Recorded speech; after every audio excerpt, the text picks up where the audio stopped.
This is a podcast about fucking and the choices are all hard. You may hear a bunch of dirty shit from our voices and be scarred. From the median to the nadir and zenith, we will find the heart of horniness. Go villain rankers! Oh. Go eggplant yankers! Give yourself a stranger, you mighty horny list arrangers!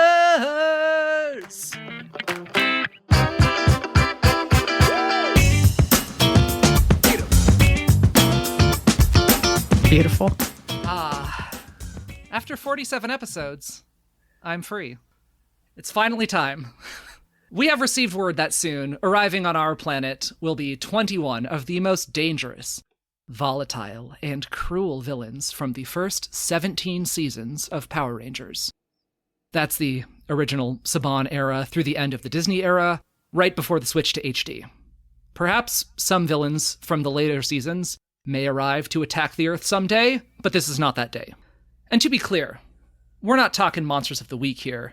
These are recurring villains, big bads, and their lieutenants.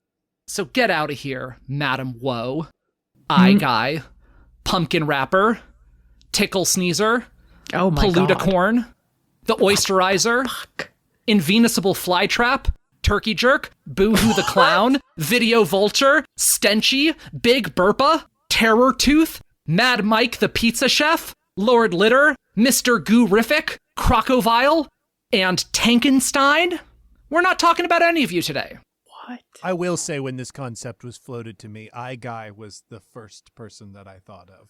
So yeah, I'm glad we didn't go in the direction of Villains of the Week, but I'm glad it was acknowledged. You gotta talk about Eye Guy. There are so many. We'll be here all day. But don't worry. I have assembled a team that is sure to stop these devious villains. Or at least, distract them for a while. And will these be teenagers with attitude? No. Don't be gross. These will be full-grown adults with boners. I hear you asking, who can possibly match this vast array of villains from across the first 17 seasons of this television series, which is now over 30 years old? Just like all of us. Well, they say that to fuck a villain, you need a villain. So I've assembled here today, from the deepest, darkest, horniest corners of the galaxy, a team of truly elite villain fuckers. We're gonna have some fun today, and there's nothing you do-gooder doers can do about it. I will be your big bad, a morphological being that was trapped in an egg for 6,000 years. Or, 29, close enough. However, I was recently set free, ready to enact my master plan of kissing every single girl on Earth. I have had many names over the eons, but you can call me Claire Mulkerin. And joining me in some sort of sewer, castle, nightclub in space are my 3 most trusted lieutenants. First, a tortured noble warrior with a dark and sexy past, and an even darker and sexier voice, James D'Amato. I'll get those Rangers right after I finish producing the One Shot and Campaign Skyjacks podcasts and writing the Ultimate RPG series for Adams Media, an imprint of Simon & Schuster. That's my plugs. I did it in character.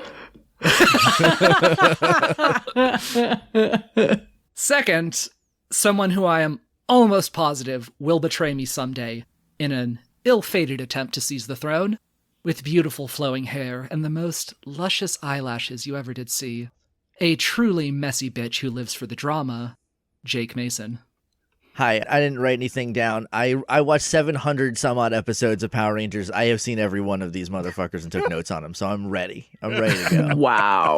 Wow. And finally, look, I don't know why they're here, but they certainly are. There's also this weird little goblin whose entire job seems to be to sit in the corner and say stuff that grosses everybody out. By the name of MeganBob. May the pussy protect you. And also with you. And also, Thank you. Also, Thank you. you. And with your spirit. No. As you might imagine, given that we're talking about 17 seasons of show here, there were no shortage of highly fuckable characters who didn't make the list. So, in tribute, let's take a moment to honor all those characters who were cut out during this particular adaptation.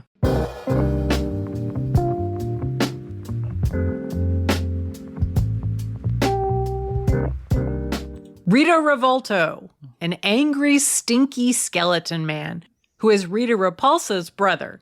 And if he was on the list, I would almost certainly have him higher than anyone else. But we've got 4 characters from Mighty Morphin already, so Rita just barely didn't make the cut.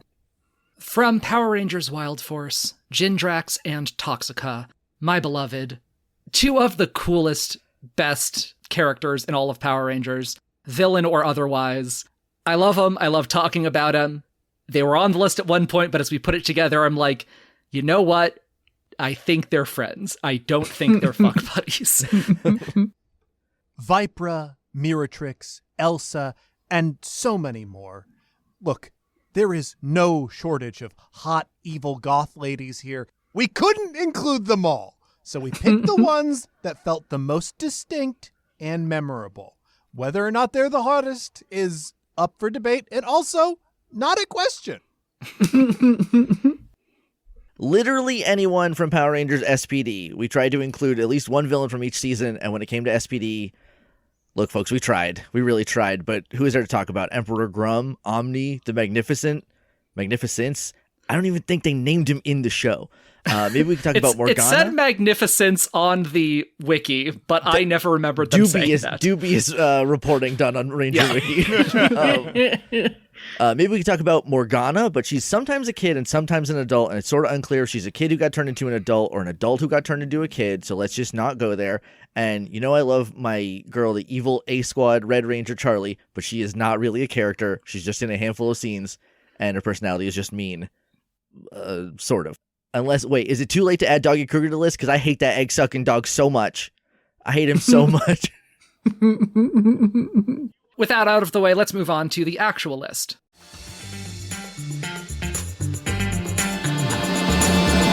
Number 1, from Mighty Morphin Power Rangers, Rita and Zed.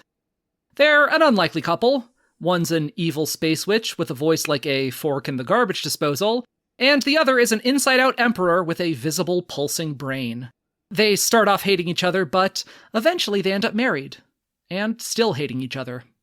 Number 2, from Mighty Morphin Power Rangers, Goldar. You remember Goldar. He's kind of like a blue werewolf angel in gold armor. Sometimes a terrifying and ferocious warrior, sometimes an absolute dipshit. Depends on the season.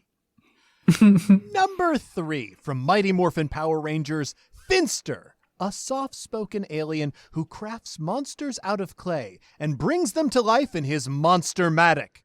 Kinda looks like a cross between Hayao Miyazaki and the world's oldest terrier. Number 4, from Mighty Morphin Power Rangers, Scorpina. Mysterious, laconic warrior gal who sometimes turns into a big scorpion monster. Only in a handful of episodes, but you wouldn't know that from the fandom. Number 5, from Power Rangers Zeo, Prince Gasket and Princess Archerina. The first built son of King Mondo and the heir to the Machine Empire, who gave up his title when he eloped with the princess of their mortal enemies, the Automaton Dominion. Gasket and Archerina may be robots, but make no mistake, they definitely saw you from across the bar, and they liked your vibe. Number 6, from Power Rangers Turbo, Divatox, an egomaniacal space pirate queen with purple hair, a gold half mask, and frankly, phenomenal cleavage. Her name is a portmanteau of diva and toxic, and really that's all you need to know about her. On a list comprised almost exclusively of evil, beautiful, emotionally volatile drag queens, Divatox is always doing the most. Number 7, from Power Rangers in Space, Astronema. Appearing in a black PVC catsuit and a series of increasingly ridiculous wigs, this cold and calculating dark princess of space eventually discovers that her birth name was Carone, and that she is a long-lost sister of the Red Ranger Andros. And after a face turn, a heel turn, and yet another face turn, Carone eventually joins the side of good and becomes a Power Ranger herself in the following season. Number 8 from Power Rangers in Space, Ecliptor. This low-poly cyber swordsman is nominally evil to the core. However, after he was tasked with raising the kidnapped child, Carone/Astronema, he quite naturally settled into the role of her exhausted surrogate father and also ride-or-die BFF. 'Cause Ecliptor, buddy, despite your continued insistence that yes, you are still very evil, IDK, man, kind of seems like you're way more committed to your sad goth daughter than you are to your evil space masters. Number 9. From Power Rangers in Space, Psycho Pink. Part of a team of monsters given Power Ranger abilities called the Psycho Rangers, Psycho Pink is the last surviving member, and the most vicious. She is one of just 2 villains ever to legit kill a Power Ranger. In her case, the Pink Ranger Kendrix. Sometimes she's also an extremely yonic flower monster. But then again, what flower monster isn't extremely yonic? Number 10 from Power Rangers Lost Galaxy, Trakina, the half-human daughter of a wet bug tentacle puppet named Scorpius. After her father is killed by the Power Rangers, she becomes obsessed with getting more powerful, more insectoid, and leaving her frail humanity behind. After at least 3 increasingly monstrous metamorphoses, Trakina truly lives up to her father's legacy by becoming a kaiju-sized big wet bug tentacle puppet herself, and then getting killed by the Power Rangers. Can't win them all. Number 11 from Power Rangers Lightspeed Rescue, Queen Banshira, a demon queen who was sealed in a hell dimension inside a tomb for thousands of years, fond of cackling madly and eating her underlings to absorb their power when they disappoint her. Number 12 from Power Rangers Time Force, Rancic. Coming from a distant future where humans are genetically engineered to be perfect, this ruthless leather daddy full of bone swords is the leader of a terrorist organization populated by an oppressed underclass of genetically defective beings known as mutants. Rancic is dedicated to upending the oppressive status quo. And hey guys, wait a sec. Is Power Rangers Time Force kind of fucked up? Yeah. From Power Rangers Time Force, Nadira. A vain and greedy pink-haired mutant, and Rancic's right-hand woman. Generally more interested in robbing jewelry and clothing than fighting Power Rangers, but if push comes to shove, she will cut a fool with her long-ass fingernails. Also, Rancic appears to be her daddy, but sometimes it's a little unclear whether he's her daddy or her daddy. Number 14 from Power Rangers Wild Force, Master Org. Once an incel scientist named Victor Adler who horked down a bunch of magic seeds that transformed him into the reincarnation of an ancient evil so he could get revenge on a girl who friend-zoned him. It's not entirely clear where he's supposed to be from, apart from maybe Europe, but he looks and sounds like Tommy Wiseau's even creepier cousin. Number 15 from Power Rangers Ninja Storm, Lothor. Formerly known as Kia Watanabe, this ninja in training was exiled from ninja school for trying to steal a magic amulet.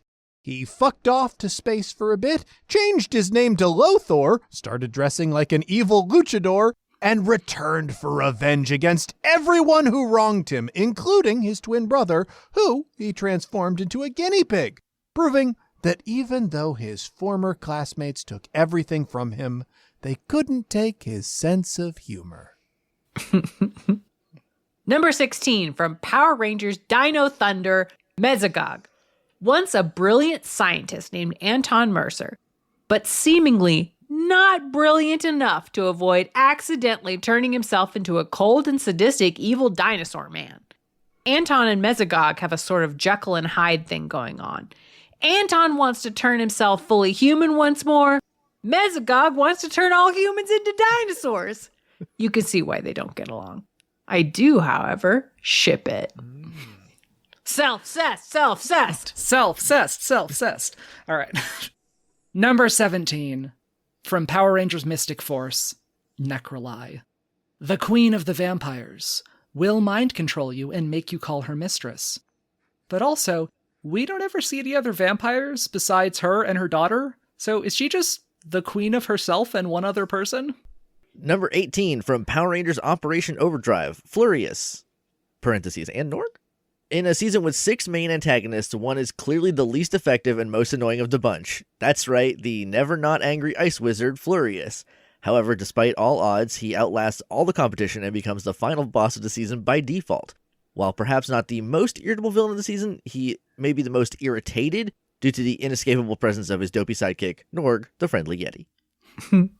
19 from Power Rangers Jungle Fury, Camille, an honorable chameleon warrior lady who was loyal to her boyfriend/master, the dragon spirit Dai Shi, for 10,000 years, waiting for him to return until he possessed the body of just some guy named Jared, and she decides, for some reason, that Jared is way hotter and she likes him better.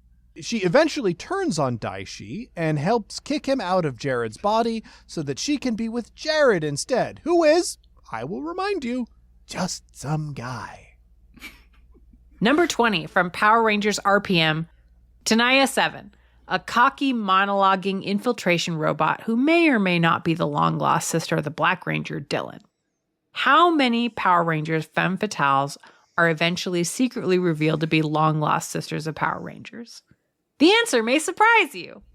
Also, her hand is removable and it sometimes crawls around on its own, which is neat.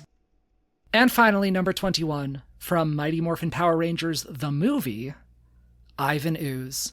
A charming, flamboyant, shape-shifting, purple goo man who was recently freed from egg prison and has 6,000 years of dumb shtick to catch up on. What can he do? What can't he do? He'll mind control your parents. He'll trap you in a snow globe. He'll spit out a loogie and make it into 9 bird monsters. But, most importantly, he will capture the hearts of viewers all over the world as the most delightful aspect of a deeply weird movie. And before we go any further, we've been throwing this word around a bit. Fuckability. I think it's time that we define it. MeganBob, can you take a moment to define fuckability? Fuckability is not about what they look like. It's about what they fuck like. So assume you're into them and they're into you. How good is the sex and what is it like? All right, as always, we're going to get started with our medians. In this case, our number 11s. James, who is your number 11? My number 11 is Trakina, which was a surprise for me. I thought she would rank higher. But there's actually a lot of top swingers on this list. Ultimately, she's a low-rent Scorpina. She will always be doming in the shadow of someone who's better, and it's sad because that's what she really wants, to be on top. But if you want a feisty and resentful brat to tame, she's great for that. All right, Jake, who is your number 11? My number 11 is Flurious, and I think I have to Holy use shit! I think I have to use a big feelings Wow. on this. Is that how that works? Okay. I hate Flurious the character. I think he's a terrible Power Rangers villain, but we're not ranking them on how good of Power Rangers villains they are. We're ranking them on fuckability, and that is I'm compelled by him in that case. Maybe it's the Freddie Mercury of it all. I feel like it would be. I genuinely don't know how it would go. It would either be good or bad, and so I had to put him dead center. Yeah. Because he's like part Freddie Mercury, part Jim Carrey from The Mask, and it could go too far in one direction and be great or So this awful. is like a quantum uncertainty fuck. Until you actually fuck them, it is both Exactly. things before it collapses. Okay. Yes. Beautiful. He's Schrodinger's Yeah. fuck right now because I don't know how it would go, and I in good conscience I couldn't put him anywhere else but the dead center. I understand this choice. All right, MeganBob, who's your number 11? Finster! World's weirdest and maybe best cuck situation? I don't think he's really interested in fucking me, but he's probably interested in designing monsters that he wants to see fuck me, which isn't not sex. Like in a cuck situation, the cuck is a crucial part of the whole scene. Finster is going to make me a new monster every fucking week. And on my birthday, I get 3. Now, are some of them made of garbage and smell like dead fish? Yes. But you have to fuck a few frogs to get a prince, and I'm willing to put in the work. That's great. Now for my median, my number 11 is Divatox. Oh, what? What? And it's a very big feel. It's a very it had big feel. better be. Okay. So look, objectively speaking, if you do the math, fucking Divatox is not a good decision. And I'm not talking about, like, morally, because everyone on this list is evil. I mean that sex is probably not going to be very good and she's going to be very mean to you. But, like, just picture the scenario. I get a text when I'm at a friend's house. It's like, hey girl, it's D. You up? You want to come by my cool pirate submarine, check out my periscope? And my friends are like, no, Claire, do not go hook up with Divatox again. She is the worst. And I'm like, yeah, you're probably right. But I don't know. She's been really nice to me lately, and I think she's getting better. Because here's the thing. At the end of the day, she's just, like, so goddamn hot. I just can't with Divatox. However, when I get there, she's absolutely a pillow princess who will be hypercritical of everything that I do. No, she will not suck my dick. No, she will not help me finish. She will make me eat her out until she comes and then promptly put me into one of her torpedo tubes and launch me out into the ocean. On some level, I get some enjoyment out of this. I do like making her feel good. I like making her feel appreciated. Because, you know, maybe if I make her come enough times, I can fix her. I'm not sure, but I'm gonna keep trying. Sex, like an episode of Power Rangers, is all about slow escalation. You can't explode the kaiju until at least 20 minutes have passed. Oh my god. So, let's get started with some foreplay. Time to dispatch a squad of lowly foot soldiers that I call the bottom 10. Jake, who is your number 12? My number 12 is Mesogog. So Claire gave me the tip of if they're doing nothing for you, picture them as the opposite gender. Yeah. And I did that and went a little cross-eyed thinking about a lady who is a green and with a mouth that big. So I'm putting him here. That's the other part of it. The reason it's not higher is because it is at the end of the day a guy monster. And I feel like I don't like where would he even keep his eggs, right? So Yeah, it'd be hard to find them. It'd be like an Easter egg hunt, right. which could be fun. Exactly. In one episode, he says "biznass" like that, and so I feel like that would at least do enough for me that it would be fine. But I did put him at number 12. Jake, it's business time. Biznass, and I'd be like, yeah, okay, Let's all right. get down I guess to if it's business time. His mouth is so big, so It is extremely big. yeah. All right, Bob, who is your number 12? Necroli. Goth drag queen who will make you act as human furniture, whether that's your kink or not. Kind of into it. I feel like I'm gonna be disappointed that despite her vampiric nature, we're not doing any blood play. Like, I'm just asking for you to live up to your gimmick's potential.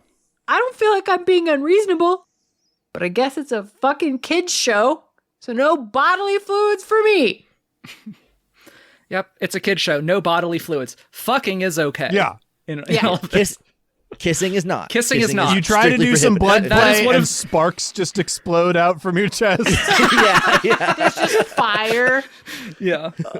It is a thing, by the way, Bob, if you're not aware, that, as Jake puts it, Papa Chaim hates kisses. Says no kissing. There's There's like 2 kisses in the entire history of the show. What that the slipped fuck? through on accident. There's like a kiss on the cheek in season 11, and I was scandalized because I hadn't seen one since season 3. It's bananas. You had to go out, buy pearls, clutch them. Including when one character proposes, like, marriage to the other. They say yes and then hug. and then we'll hug. What the Yeah. fuck? It's so weird. It's so much creepier than if they just kissed. The most you're getting is like wistful looks across a table when they're like actual like romance is involved. It's bad. So my number 12 is Nadira. Look, she is volatile, very emotional. And yet also, the episode, Nadira's Dream Date, shows that in her heart, Nadira is a helpless romantic. She is very easy to please, easy to flatter, up until the moment she isn't. And that's going to be bad. But up until then, we're going to have some fun. And dear God, I want to feel those nails go down my back. My number 12 was also Nadira. Oh, hooray! A bratty princess with a kink for desperate romance. There's a lot of potential here. The problem is that she is kitted out like she's a dom, but she clearly does not want to be one. Yeah. Because in order to judge most of these characters who I did not know, I had to watch fight scenes with all of them and judge their sexual prowess based on those. I can assure you she will make good sounds during impact scenes. But that is kind of the best I could go from her. I know we're about to go to number 13. My number 13 is Nadira. Oh! Yeah, go for it. If you're a daddy looking for a baby girl, look no fucking further. She is not my flavor. But if you can hack those teenage style flights of fancy and moods, I think, James, I'm with you. I think she screams like a goddamn banshee. She just has that little face. All right, speaking of banshees, my number 13 is Queen Banshira. Who... Okay. Jake, I take gender out of the equation. Look, she is probably the most monstrous monster lady on this list. And, like, there's a lot going on here that's very good. But she's also just, like, genuinely evil and ruthless and sadistic in ways that are often kind of not fun. We sometimes talk about the evil person who is evil to everyone else in the world, but they love you and they will let you in. But no, Queen Banshira will, like, eat her own kids to get stronger on multiple occasions. Oh. This is a person who will only ever see you as a means to an end. And it's not the bottom of the list. It's still not a no. I will do it. There's a lot of good stuff above this. It's still a yes. However, asterisk, I don't want to get it. All right. James, who's your number 13? My number 13 is Lothor. Look, initially the idea of some kind of Mortal Kombat luchador ninja is actually very appealing. Unfortunately, his whole situation is built on insecurity, which is not a good foundation for a dom. He took the incel to pickup artist pipeline. The sort of guy who became an incel because he wasn't bullied hard enough, but now if you bully him, he'll only become more galvanized as an incel. There's no fixing him. Jake, who is your number 13? My number 13 is Archerina and Gasket. Wow. I think they would have some fun settings to play with, but generally speaking, I never want to hear a British man when I'm horny. So like smart. ever. So smart. I can't think of a thing that would destroy my boner faster than hearing specifically this kind of British man. James Acaster, you're not on this list. I love you. You're an angel. Moving on to number 14. James, who is your number 14? My number 14 is Big Feels, Rita and Zed. Love this. Is definitely the older couple who noticed your vibe from across the bar and want to do a mostly adequate job of fucking you before messily dragging you into their ongoing divorce. I know that Rita has style and Zed is clearly on some next level body modification kink shit. But do not be fooled. Rita does not go down and Zed doesn't have a mouth. They are two tops who cannot switch or agree on what they should be doing with you. Also, can you imagine what Rita Repulsa sounds like when she comes? It would take the most intense focus imaginable to remain into that. skill issue. That's right. Keep going. Right there. Right there. As a lifelong The Nanny appreciator, I would think I would be fine. That is. I think I'd be okay. Jake, you're a very powerful man. Thank you. Jake, here's your number 14. My number 14 is Nadira for a lot of the above listed reasons. I think she is probably extremely a pillow princess. I don't mind putting in the work, though, so I think I would still have fun. I just think it would be a little boring. I think ultimately it would be a little boring. But also, though, the noises, if I can get her there, would probably make up for it. Yeah. All right, Bob, your number 14. Lothar. This is the guy who is deep into his hobby or lifestyle. Doesn't matter what it is, you know the type.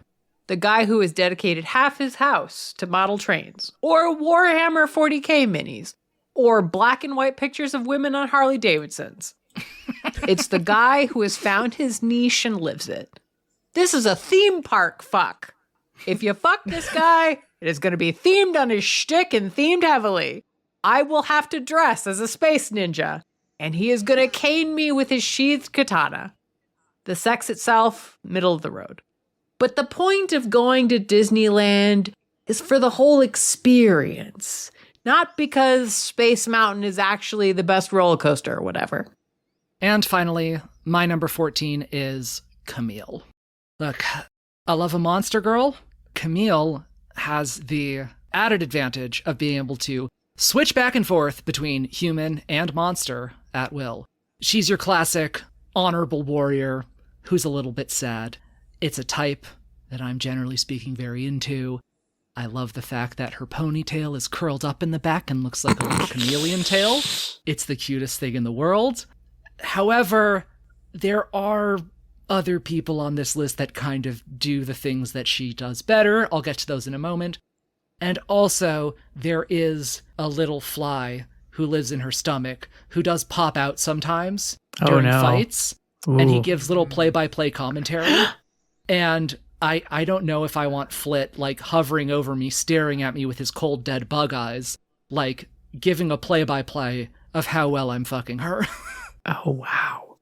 Moving on to number 15. MeganBob, who is your number 15? Ooh, I'm going to get punched. I can feel it. Astronema? Is this a safe space? I bet it's not.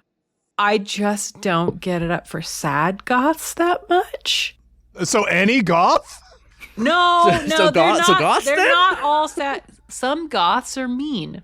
Why are they mean, Bob? Why are the goths Because they're mean? I don't want to be picked on. I don't want to be picked on my own show. Yeah, you despite do. the You fact that fucking it's the know you theme of want to my be picked on. It's true. It's true. All right. She's going to be looking off into the middle distance mid-fuck. Or doing a cool pose against the full moon, holding her zap staff at an angle that somehow conveys deep inner turmoil and conflict. I don't know what to do with that. She's gonna fuck me like she's holding 7 different things back the whole time. It's like having a threesome with someone's trauma and inner conflict, but not even in a fucked up way, which is my preferred flavor. This is eating vanilla ice cream while listening to My Chemical Romance. Fascinating. This is just. We'll unpack I know. that. Sounds We'll like a unpack nice time to me. Yeah, I would love to eat vanilla ice cream while listening to My Chemical Romance. My number All 15 right. is Goldar. Oh, And cute. this is one of my big feels. Oh, good for you. Because I feel deeply conflicted about this one. This is, I think, the lowest that someone can get on my list if they're a big, strong monster.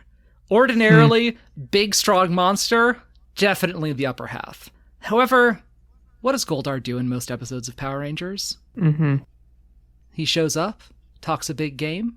I feel like this is how he'd approach me at a bar. Puny human, I'm going to destroy you. You are no match for me. And I'm like, bitch, I'd love to see you try. Then he has to put his money where his mouth is. We're driving home. Or maybe he's flying me home. I don't think Goldar has a car. Let's say he's flying me home, because that's better. That's sexier. He's feeling me up as we're flying above the city. It's very hot, don't get me wrong. But what happens when we get back to my place? Just like when he's fighting the Power Rangers, he starts strong. really good showing for like 2 minutes. And then he realizes there's a chance he might not be able to follow through on all that talk. Maybe this is a little more than he could handle. And he gets nervous. He gets all up in his head about it. And then he teleports away before he finishes the job.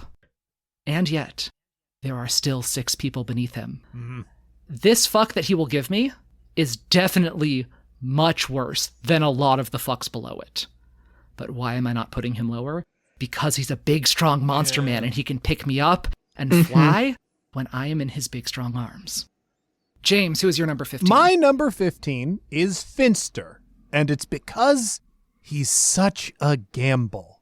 He's a rigger, and he makes bespoke monsters to fuck you with. But his record at making bespoke monsters is less than stellar. He's also nothing without that monster-o-matic, which means he is always hosting, and I know that his roommates are insufferable. Ooh.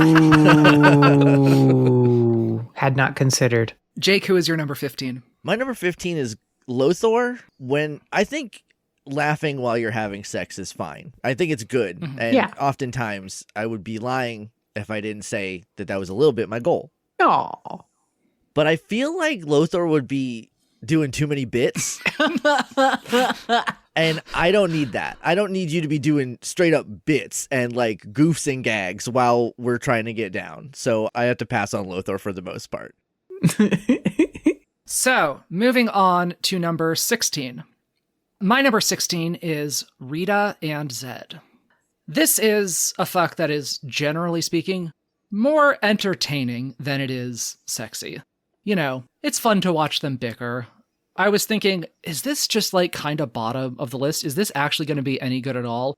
And is it just going to be sort of kind of volatile and dangerous in an unfun way? But then I thought about one scenario that would actually be extremely hot and I would be 10,000% into. It might be a long shot. I'm going to have to talk him into it, but hear me out. Rita in bed while Zed's on the throne. Mm-hmm. And I'm balls deep in her while Zed watches. And all she does is scream and moan and maintain eye contact with him. And she can't stop talking about how much better I am than him. Ooh. Sure. I fuck Rita while Zed watches. And then we switch. Rita gets cucked. Zed fucks me while she watches. And he talks about how much better my ass is than hers. That's great. James, who is your number 16? My number 16 is Archerina and Prince Gasket. These are the LLM sex spots that Silicon Valley built to notice your vibe from across the bar. They can perform some of the same functions, but even the things that they get right feel wrong. Yet they still somehow end up dragging you into their messy divorce. Jake, who is your number 16? My number 16 is Goldar. He is generally ineffective in most of his villainous duties, and I feel like that would kind of bleed over to the bedroom. Also, I'm just not that into monsters like that. I'm sorry. Unfortunately, you know. So same as me, but minus the monster. But mine, that's also in the negative column. And then depending on when, like which season, it's like, does he have wings? Does he not have wings? Oh, that's true. Is he sort of amnesic and best friends with Rito and Bulk and Skull? I don't want to deal with all that. MeganBob, who's your 16? Continuing I'm going to get in trouble. Scorpina. I get the feeling, just based on her appearances that I saw, that there will be no foreplay of any kind, intellectual, emotional, or physical. And if you do not fuck my brain and heart at least a little bit, the amount to which you can wow my pussy is negligible. I am sorry, I am a completionist. You must beat all the temples to really win the prize here. I don't think Scorpina even has the hook shot yet. Damn. She's very hot. She does have the boomerang. She does have a boomerang. Gonna take more than that. Moving on to number 17. Hey, Bob, my number 17 is Scorpina. Oh, thank God. Look, she started towards the top of my list. And the more I thought about her, and especially the more I thought about the other Scorpina likes on this list, the lower she dropped. Because here's the thing. I have not mentioned this explicitly, but this is the first time we've had our hard choices with more than 50% ladies on it. I'm very proud of doing Yes, that you because should there be. are so many evil, hot, fuckable ladies in this. And when you go back to MMPR, I'm sorry, Scorpina, there's not a lot of there. Mm. I know she can turn into a giant scorpion lady. That's really cool. I kind of want to fuck a kaiju, but Camille turns into a human-sized monster. And there's a bunch of other options that are doing the same things, but better. I'm sorry, Scorpina, you were the first, but, we have made some improvements since then. All right, Jake, who's your number 17? My number 17 is Psycho Pink. She is so caught up on her exes, which is every single Pink Ranger, Yes. that I just don't think there is any room for me in there. Also, her monster form, while it's not bad to look at, is exclusively giant, I think, from what I remember. I thought they were human-sized. They are a human-sized. little bit. One of the fight when they're scenes the I monster watched forms? Is there a human human size? size? Okay, Yeah, okay. okay. I thought, yeah. It's been a while since I've watched Who's this the space, one with but the I Power only... Rangers podcast here, Jake? Yeah, how many episodes of... Do you remember every single thing you've ever watched? Just because I recorded it doesn't mean I remember it. Oh, I forgot when you're mean to Jake, he's mean back. I forgot. Yeah. Not to remember, but I thought that they were only monsters when they were giant. I will level with you. I don't know how I handle all that. I don't know what I'm doing in there. Sure. I would get lost. It wouldn't be great. So, number 17. All right. MeganBob, who is your number 17? Queen Banshira. Stone cold top, but the kind of top that does not respect safe words, let alone know what a safe word is. I can hack some rough stuff, but woof. I'm not saying I'd get nothing out of her wrecking my shit, but that's why I'm in therapy, bro. James, who is your number 17? My 17 is Rancic. As though Finster used his Monster-matic to mold a monster out of raw, divorced dad energy. He's like Greg Universe without the charisma or talent, and he's kind of a dick. All right. More on this later. Number 18. Jake, who is your number 18? My number 18 is a Cliptor. I think he is too angular. I think he's too angular and too honorable to be any good in bed. I feel like... A I lot feel of hard corners to cuddle with there, yeah. And I'm a snuggler, so Yeah. I don't need to be jabbed. He's made entirely of elbows. I'm not into that. And also, again, I do think he's so honorable that it would just be sex that they could put on TV in the 50s. That's how boring it would be. Let's have sex in our two separate beds. In our two different beds. All right, MeganBob, who is your 18? Psycho Pink. Pure fucking brat. Man, I can barely set boundaries in my real life. What the fuck makes you think I can hold a boundary with this brat princess? I'm gonna let her walk all over me and we'll both hate it. I am much better suited to being the brat princess than taming the brat princess. Look, maybe at some point I'll put XP into being a real top, but until then, this is gonna be a sexual disaster. My number 18, now some people are going to fight me, is Astronema. Oh, okay. Jake, I love Astronema. You know I love Astronema. Again, but It again, doesn't sound like it. Yeah. lot of goth monster ladies on If this you love her list. so much, why don't you fuck her? Oh, I will. After I fuck 17 other people, I will get to her. Look, there's a lot of hot goth monster ladies on this list. Some may say they are interchangeable. Why do you have so many goth monster ladies on this list? And to me, that's like saying to a wine sommelier, oh, all those red wines, they're basically the same, right? But no, there are differences. Yeah. And one of them's got to be the worst for this specific job of fucking.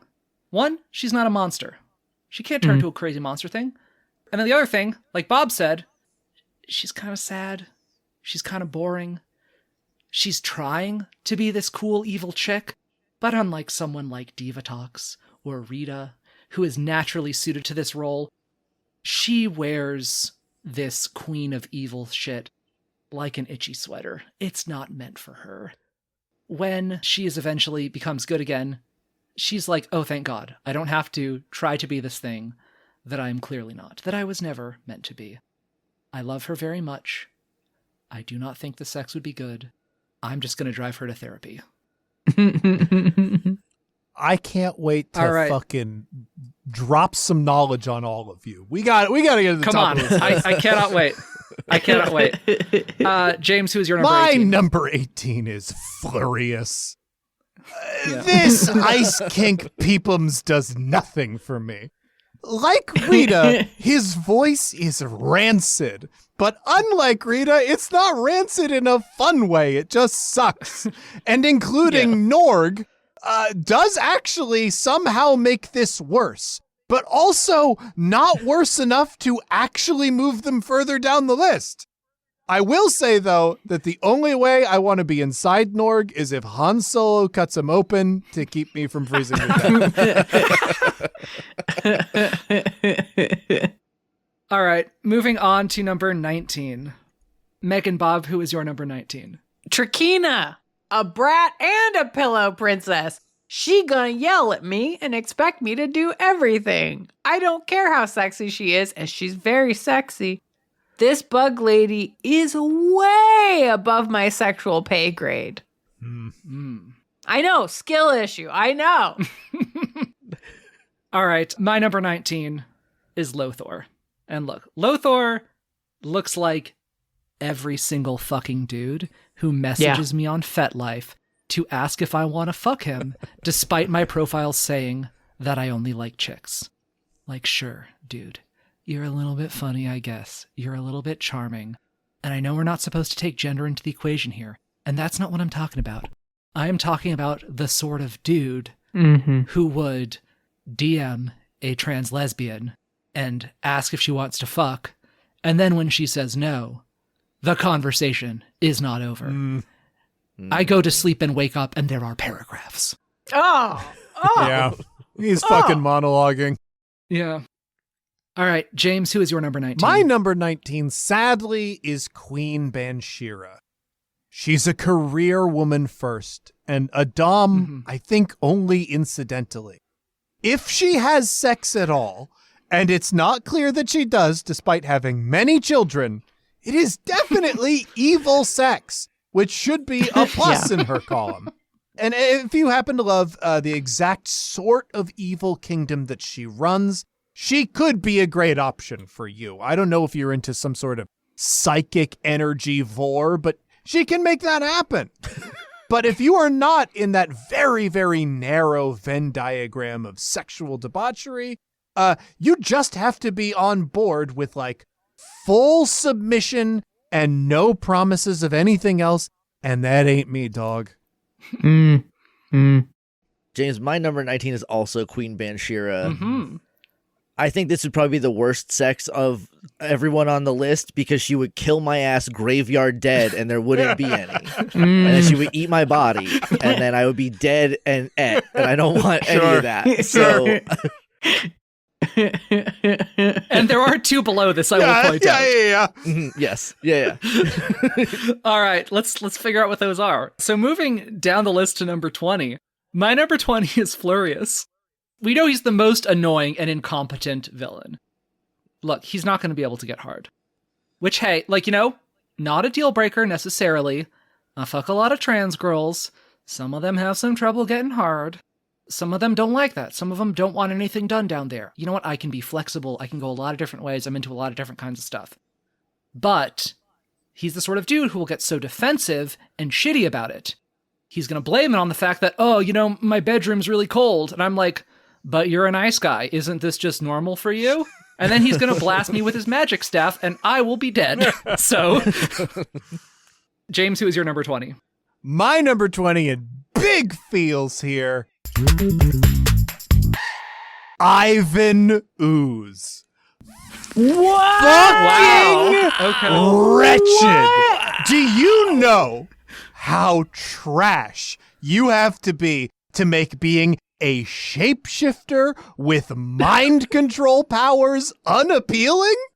He literally has a line about throwing goop in people's faces, and yet here I am, dry as a gin martini in a Noel Coward play.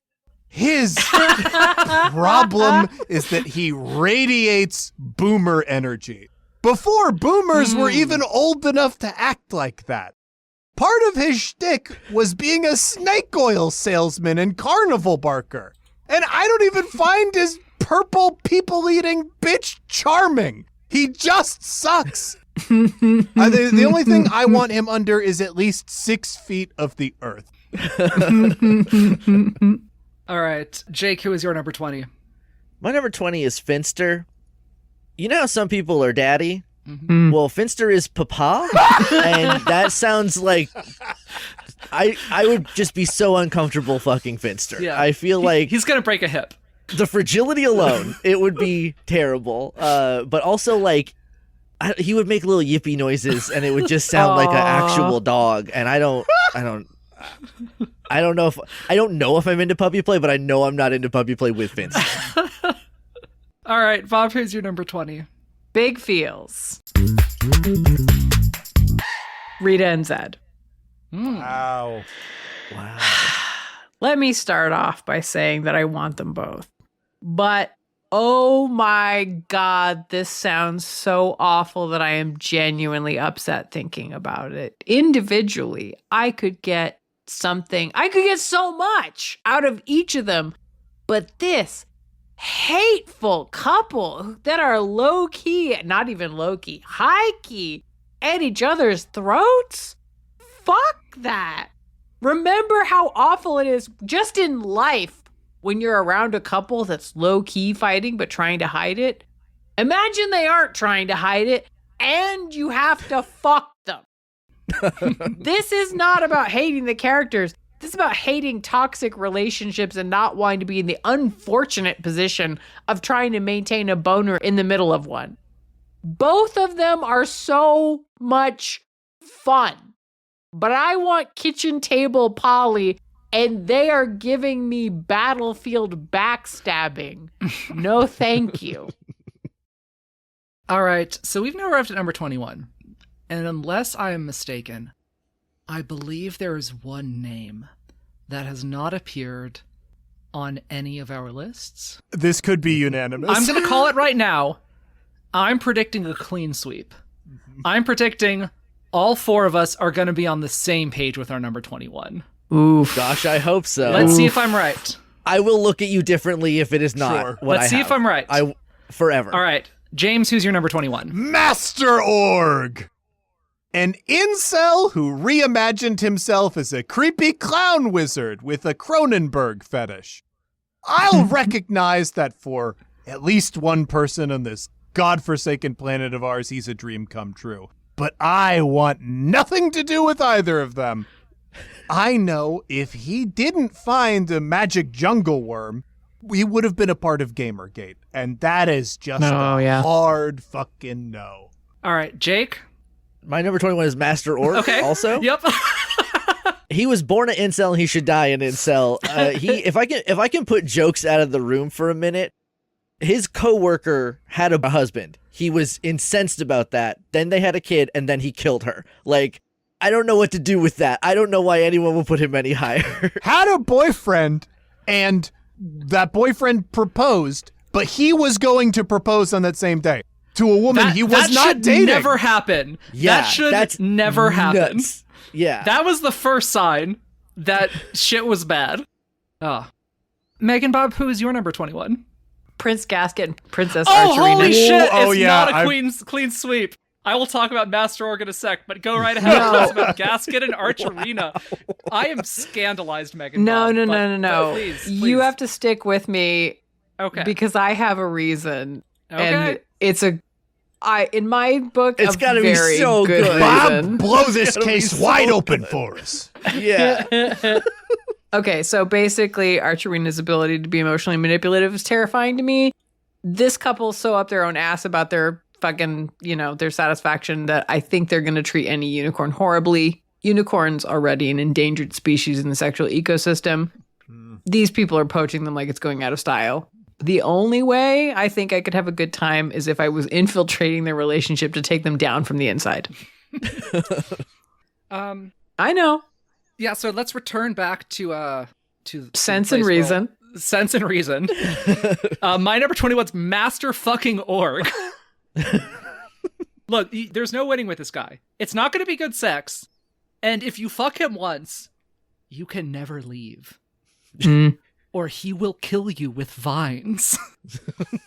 Weird, fleshy goddamn vines. And They are his super whole apartment gross. is wet. We lie here at the bottom of the list. Exploded, seemingly defeated for good. But come on. Y'all know it's not over yet. It's time to make our monsters grow. By reading off everyone's top 10. Jake, who is your number 10? My number 10 is Tanaya 7. I tried for probably 30 minutes to make a whole joke here, and I couldn't, so here is just the kind of cliff notes of the joke. Infiltration bot, Yes. detachable hand. Mhm. I there's a better joke in there somewhere, but I can't make it. She's very pretty. I don't know what you want from me. I think it would be a good time. You're doing your best. Yeah. All right, MeganBob, who is your number 10? Goldar. Absolutely a come in your eye guy. He's gonna be a disaster. I don't think he knows what a boob is, let alone knows what to do with one. And I think if you told him he could touch your boobs, he'd be afraid it was some kind of trap, which is so goddamn delightful. I want him to be so horny that he has to touch my boobs, even though he's 90% sure that someone somewhere is going to zap him or karate punch him for doing so. 100% get you a man willing to risk death to touch your titties. Oh. My number 10 is Gasket and Archerina. They are polite, regal, dignified. They got a real swanky place. There's that one episode, King for a Day, where they mind control Tommy into being their little guy. And they treat him so well. They're like, yes, my king, blah, blah, blah. It's like this weird scenario where like, yes, you are mind controlled, but we're going to like dote on you. So I feel like they're going to want to show me a good time. But if midway through the encounter, I'm not really feeling it, I'll just ask Archerina to hit me with a love arrow, and then I will be feeling it. All right, James, who is your number 10? My number 10 is Ecliptor. It might be a surprise that he's ranking so low. He is a very traditional full-time service top, but he also, to me, has strong I read 50 Shades of Grey and decided to make it my entire personality vibes. And no, he's never read a second source on BDSM. Why do you ask? So I'll just pass. Well, I mean, I won't pass, but, you know, he's not higher. Yeah. All right, MeganBob, who is your number 9? Camille. Look, we've all fallen for just some guy with an accent. That's basically what study abroad is for. Fucking someone who's Jared pilled on her regular dude is, I don't know, it's going to be kind of weird. I'm trying so hard to separate her from her shit with the dudes in her life and figure out who she is under there. And I feel like who she is someone who hasn't been railed in 10,000 years or whatever. And what she really needs is for me to take her out to a bar, find some guy that will Eiffel Tower her with me, and basically leave her a sticky mess. And I can do that for her. Definitely better than fucking Jared can. All right. So my number 9 is Ivan Ooze. Now, in terms of personality and vibe, Ivan Ooze is quite similar to a lot of characters on this list, like Lothar or Flurius. However, there's 2 things that set him apart. One, unlike many of the other comedy villains on this list, Ivan Ooze is actually funny. And 2, I was going to put him lower, but then I remembered my love of slime girls and tentacles. And he can mind control me with some bimbofication slime. And then I know, James, for you mentioned all of these things, and yet he was that low. For me, my love of slime and tentacles and getting mind controlled has bumped up someone who would have been a Lothar or a Flurius all the way to number 9. Jesus. Sure. James, who is your number 9? My number 9 is Tanaya 7. She's not winning any points for style, but she does have a big phallic electricity cannon and some quips. She probably also pegs with a vibrator. So there's good stuff there. All right, Jake, who is your number 9? My number 9 is Scorpina. I wish I had something better to say about her other than she is extremely cute, and I think we would have a lot of fun. No. But I'm very obviously the most vanilla person here, and I feel like that's good enough for me. She's really cute, and we'd have a lot of fun. Aww. So moving on to number 8. I'll go first. My number 8 is Trakina. Look, I love a girl who wants to trans her gender. And if she is slowly in the process of transing her gender from girl to bug, I will be along with her on every step of this journey, fucking her at the first step and at the last step. And they'll all be very delightful, very different sorts of fucks. The other thing about Trakina, starts off weak, pampered, vain, all of that stuff. But then she gets her shit wrecked a couple times. And what does she do? She trains. She wants to be better. She is dedicated to self-improvement, being the best her that she can be. And I would so love to get to be her trainer. All right, James, who is your number 8? My number 8 is Scorpina. Oh, hey. In a world of hot doms, Scorpina is one of them. She doesn't have much in the way of personality or powers to distinguish her from her betters. However, her incredible style would elevate any encounter with her. All right. Jake, who is your number 8? My number 8 is Rita and Zed. Good for you. I need to make it very clear that Zed will be in the cuck chair. He doesn't have genitals, so he will be of no use, I think, during this encounter. But I also Lacking know imagination, Mr. Mason. he likes being yelled at, too. That's like all season 2 is him getting yelled at. So he would be fine there. And the aforementioned nanny appreciation, the voice doesn't bother me even a little bit. I think it would be fine. And also, I like a good amount of dirty talk, so Rita would have that. My cup would flow with over in that, Mouthy bitch situation. Yeah. Exactly. All right. Bob, who's your number 8? Master Org. Now go with me on this. Jesus Christ, Bob. Bob, I don't know if I can follow you here. I forgot you didn't rank him. At least I'll say this. I'm glad it's not higher, but still, explain yourself. I am going to destroy this man. Oh, interesting. This dweeb is going to lick my boots. And I don't mean just the ones I'm wearing. I mean every boot that I own. And I own many. He's going to clean my house. He's going to vacuum my car. He's going to give me his credit card so that I can go have a fucking spa day without him. And then, after all that, I will allow him to jerk off in front of me while I text another man. And then he's going to lick his own cum off the floor, and then I'm going to kick him out. Perfect. Wow. You did it, Bob. I think you found the scenario where it doesn't end with you killing situation. him. Where it doesn't end with him killing you with vines. James, who is your number 7? My number 7 is Necroli. Oh, she's a monster fuck and a dom with very high standards. She will definitely fuck you while flying through the air, which is terrifying in an incredible way. All right. Jake, who is your number 7? My number 7 is Rancic. He hates the government. He is objectively pretty hot. I think that's just a hot dude. If you watch the crossover, which I feel like probably didn't make it onto the list, he can grill. Dude can grill. And I like that. That is about true. him. I would bounce on it bonkers. He does get a redemption, and you do see him just like grilling for everybody at a picnic. He just is grilling. And bone swords. What's not to love? Beautiful. All right, Bob, who's your number 7?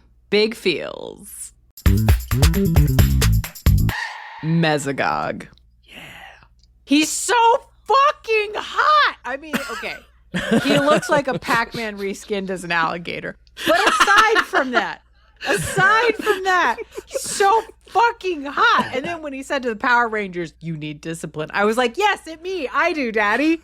And he has the animalistic side to be absolutely unhinged if pushed. I mean, I don't think he wants to turn everyone into dinosaurs so that we can form a more perfect society. Maybe he does. Haven't watched the show. The point is, I want to be collared by this dino psycho. The thing fucking is, doesn't appreciate what he has. My praise kink. It is too real to just be ignored like that. Yes, I want to have him bend me in half while he leaves claw marks all over me. But is he going to appreciate me? Or if not me, then at least my sexual value to him? No. Boo! Oh my God, bro, you could have had it all. All you had to do was just fucking appreciate me just a little bit. But because you're a self-centered megalomaniac, this is where you end up on the list. Which, granted, still high. But it could have been fucking higher, you scaly disappointment. So, my number 7 is Finster. Yes! Look, Okay. he's a craftsman. Yeah. He's an artist. Uh-huh. He's good with his hands. Yes. We've all talked about a thing that I thought I would be the only one to mention, but everyone has mentioned it. He can make a bunch of monsters to fuck you while he watches and jerks off. Yeah. But there's more. This is a fella. If you see his interactions with Rita, he is easily filled with wonder. I think he's a wow boobs. Oh, little old me? Little old Finster? You want to fuck me? Well, no one ever bothers looking at little old Finster here in the corner, but I did. I see you, Finster. He takes off those little glasses and wipes the steam off of them. Yeah. See. Moving on to number 6. Jake, who is your number 6? My number 6 is Drakina. She is, I would say, dangerously hot. Yeah. She is mostly bugs, but I garden. I'm not worried about bugs Oh, anymore. wow. So I'm okay with that. Also, there in her training montage, she's a little bratty, but she does take direction well. So I feel like that would be pretty nice. All right, Bob, who's your number 6? Flurious. I am into this icy Goku-haired Sam Elliott-looking motherfucker. Bob, that is a perfect description of his appearance. It is. But as I was watching clips of him, I experienced what Dan experiences on a regular basis on Hard Choices. I recoiled at the thought of being so cold. Honestly. Cold hands. Yeah. Cold hands, cold feet, cold dick, cold everything. I would have to have Norg there just for the body heat. Not that Norg knows what sex is, but Flurious and I could teach Norg what sex is. It is rare that I feel the I'ma teach him energy, but for a cryptid, I would walk over broken glass. And I know it is a cursed thing that I have just said, but I stand by it. All right, my number 6 is Rancic. Look, he's a little bit yucky, but he's also daddy. When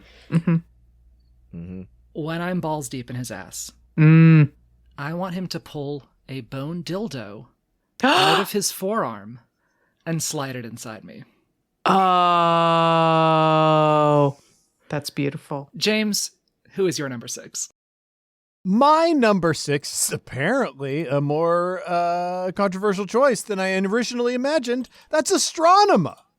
Beautiful. This woman is, first of all, one of the better characters in the Power Rangers canon. And extremely importantly, she has a very complicated relationship with her darker self.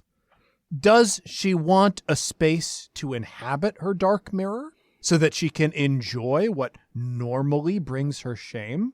Or does she need to feel powerless in order to escape the aspects of herself that she fears? It doesn't matter, because It's all a recipe for a good time.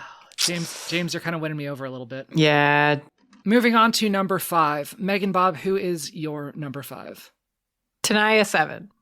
Only person on this list who can finger me from a different zip code.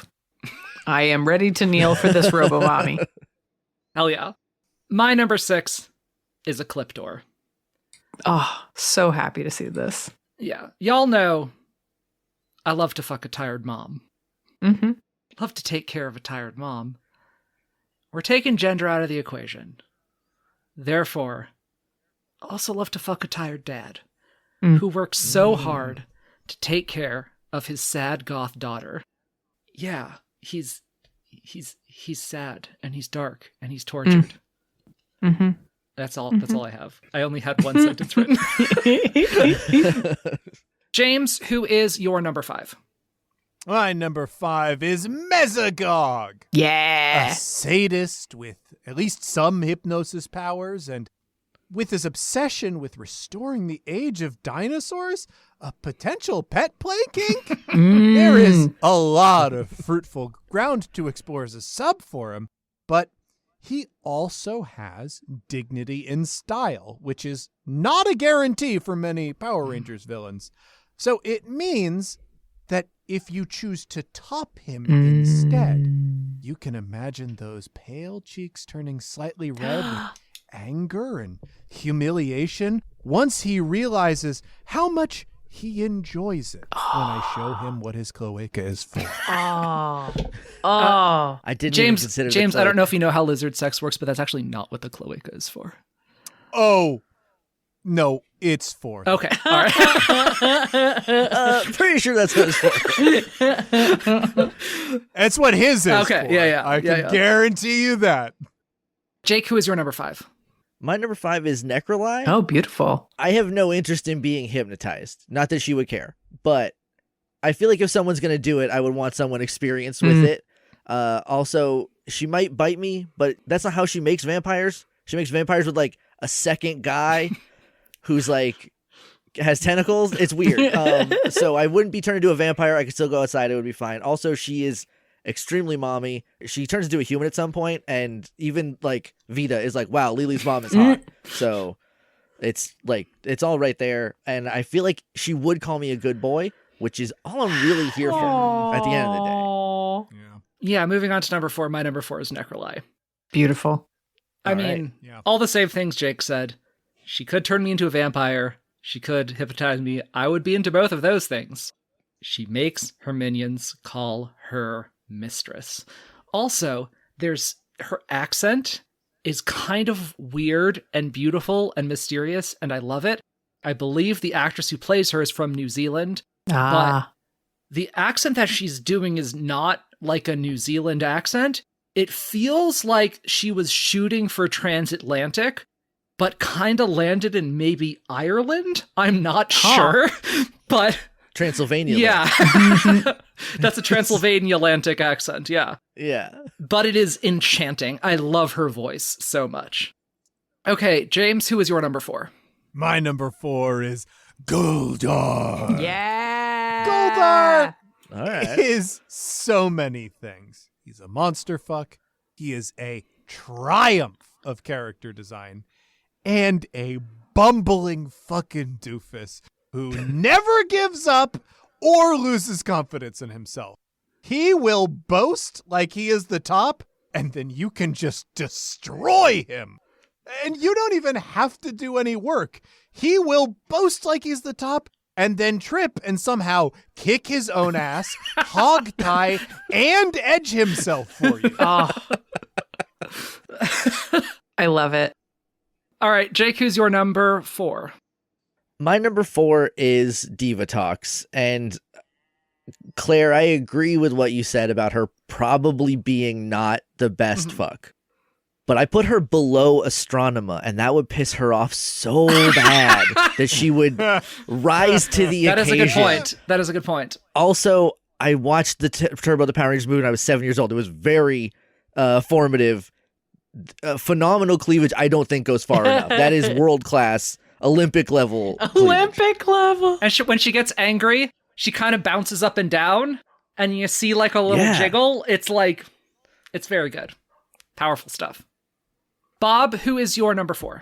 My number 4 is a clip door. This tired, sad dad can fucking get it. He's going to be borderline too tired to fuck, which is just fine for this dick-sucking addict. He's going to be worrying about his kid and need someone who can reassure him that he's doing a good job and take his mind off all his problems with his coworkers. I don't really understand the workplace structure of this show. But I get to be the part of his life where he cuts loose and lets off steam. The fucking dream. You want to be the fun part of someone's day. And I could be that for this cubist monstrosity. All right, moving on to number 3. James, who is your number 3? My number 3 is Psycho Pink. Hell yeah. Wow. You're so brave. Love a woman who is ambitious and mean and loves being reminded of how powerful she is. She will roughly grip your hair while she forces you to go down on her, but not so roughly that it makes it harder to do your job. And she cackles when she comes. Oh, that's beautiful. I am doing a bit of a cheat code here because as many people identified, her true obsession is the Pink Ranger. You do have to be a Pink Power Ranger in order to make this work. But if she is into you and you are into her, that is the premise of the show. Therefore, that's the premise. Is I've got the Pink Power Ranger. So we're cooking. We're cooking on this one. Hey, James, guess what? My number 3 is also Psycho Pink. Yes! Beautiful. Oh, yeah. She's so mean and she's so angry and the costume stays on. Yeah. Although if you do want to branch out in variety, she also can become a weird plant monster, and we see that the Psycho Rangers can also take human form. We don't ever see Psycho Pink do it, but we see some of the others do it. So you have options. However, if I have my choice, no. Costume stays on. Jake, who is your number 3? My number 3 is Ivan Ooze. Yeah. Hell yeah, brother. So Too high. you remember what I said about Lothar doing too many bits?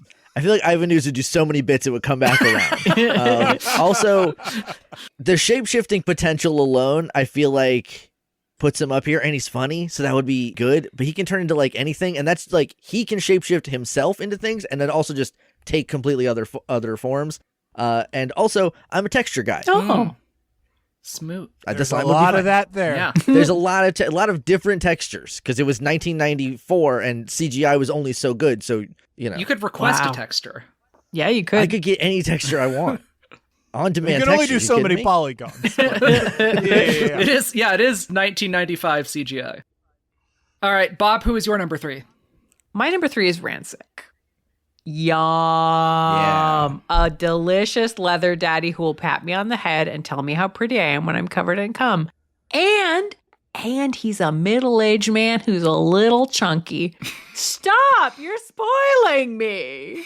No, seriously, this is my catnip. And for what it's worth, in a list of characters who haven't heard of sex before, this guy has fucked and fucked hard. All right. Number 2. We're almost there, folks. Jake, who is your number 2? My number 2 is, again, like James, apparently the controversial astronomer. Beautiful. I'm going to use a big feelings just in case. I didn't write anything down. Oh, wow. Because I've been smitten with astronomer since I was like 9. Originally, I was like, I don't know. I think she would be lower because she's like very focused on doing evil. Then I realized like that's just the task at hand. And if the task at hand is sex, then she's going to be very focused on it. She's going to be very present. She's going to be very good. Also, just speaking from personal experience, I don't think her being a sad girl is a negative. Yeah. I'm currently dating someone who gets sad a lot. Aww. And I think it's pretty easy to deal with. I don't know what the problem would be. Also, the wigs are great. The red one is the best one, but there's a lot of variety there. So, Bob, who is your number 2? Divatox. This absolute bitch. I want to get loudly drunk and cackle with her. I want to go to bars and pick up men with her. I want to drink rosé from the bottle on the couch while in full drag makeup with her. This woman is feeling herself every moment of the day, and that can be intoxicating. I don't want to make her better. I want her to make me worse. Also, I want her to fuck me with the massive strap-on that I can only assume she carries on her person at all times. It's golden. Yeah. Oh, love it. Yeah. Obviously. Yeah. And both fish and bone themed. Oh, I'm being spoiled. All right. My number 2 is Mesogog. Oh, I love this for you. Hear me out. He's a hear me out. Do you ever want to get experimented on? Look, we're not just fucking a monster in a latex trench coat, which would already be very good. You know his right-hand woman, Elsa?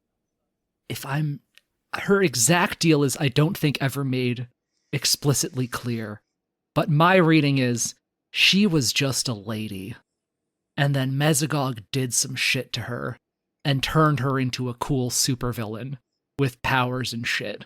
And if he can do that to her, and he can turn himself into a dinosaur man, he could turn me into all sorts of weird shit. Binary Break makes so much more sense after this episode. Oh no, you know all my shit now. Look, I just want someone to like maybe take me apart, put me back together a little bit. Yeah, as a treat. Mm-hmm. James, who is your number 2? My number 2 is the, unfortunately, I think, poorly treated Camille. Love this. Shapeshifters will always have an advantage in these rankings for me. And one thing that I noticed about Camille as I scrolled through her Rangers wiki page is she's got a bit of a penchant for turning into MILFs. Ooh. Even when she is trying to blend in with teenagers, she ends up a little MILFy looking. She could be the possessive monster dommy mommy and spend all day seducing you, but then you go out into the world and what happens? You encounter a very hot MILF who very insistently seduces you against your will, even though you know Camille is waiting for you at home and you're racked with guilt about it. And what? This happens again at another business establishment? There's another hot MILF? And then you go home completely racked with guilt, and who is there to punish you? But Camille, who was all of these people all day. It is a perfect situation. There are no problems with this. I don't know what's wrong with all of you. I hadn't considered the hot MILFs. Sorry, MILVs. MILVs. Yeah, if it's Milvs. plural. Milvs. Milvsies. All right. It's that time, folks. We're at number 1. Mm-hmm. So, Bob, who's putting a ring on it? Ivanhoe's, of course. Like there was any fucking doubt. Yeah, that checks out. This campy, sleazy, W.C. Fields talking motherfucker. I am in love. Is he kind of gross? Yes. Is that hot? Also, yes. This man will wine and dine you because he's too much of a flamboyant hack to skip that part of it. He lives for that part of it. Fucking you is the dessert he gets to enjoy after having spit bon mots and laughed at his own jokes. I am a sucker for a dirtbag, and a fancy dirtbag? A fancy dirtbag? One of my favorites. I don't even know if it's a question of can he fuck, because the fuck is so theatrical with him that you could almost get lost in the spectacle, the whole personality happening. But if you need details, he's a talker. And he fucks on satin sheets exclusively, but they're absolutely someone else's satin sheets. Probably Lord Zed's. Oh, that's compelling. Yeah. Leave them all messy, all covered in ooze. My number 1 is a big feels. And it is Tanaya 7. Oh, wow. I should have expected this. Yeah, look. So I was thinking about Tanaya 7 and all of the different various points along her arc. And there's a lot of different fucks she could give you that are all incredibly compelling. A little while ago, in the Comic Villains episode, I talked about my feelings for Gorilla Grodd, who hates humans so much. He just hates them.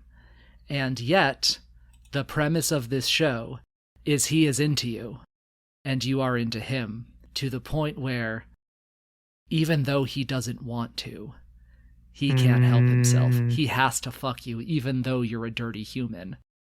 Now picture that with a robot girl who hates humans, who is a goth mommy, hates them so much, and yet around you, she just can't help herself. She just keeps coming back, sneaking away from the Venjix lair to spend another night with you.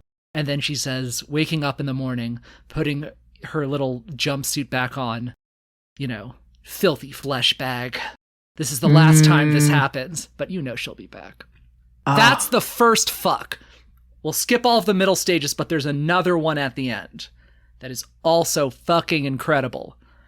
After her redemption, when she's a good guy again, she becomes another one of my all-time fucks from a different episode, the MCU episode where I talked about Nebula. This is the sad, traumatized, I just want to be touched, I want to be loved. I have never known kindness in my entire life. I am still discovering who I am. I am unpacking all of this stuff. I just want someone gentle. I just want someone nice, someone to hold me, someone to kiss me, all of these things. And that is what you get with Tanaya 7 at the end of her arc. Wow. She will give me every type of fuck throughout this relationship, and all of them will be differently delicious. James, who is your number one?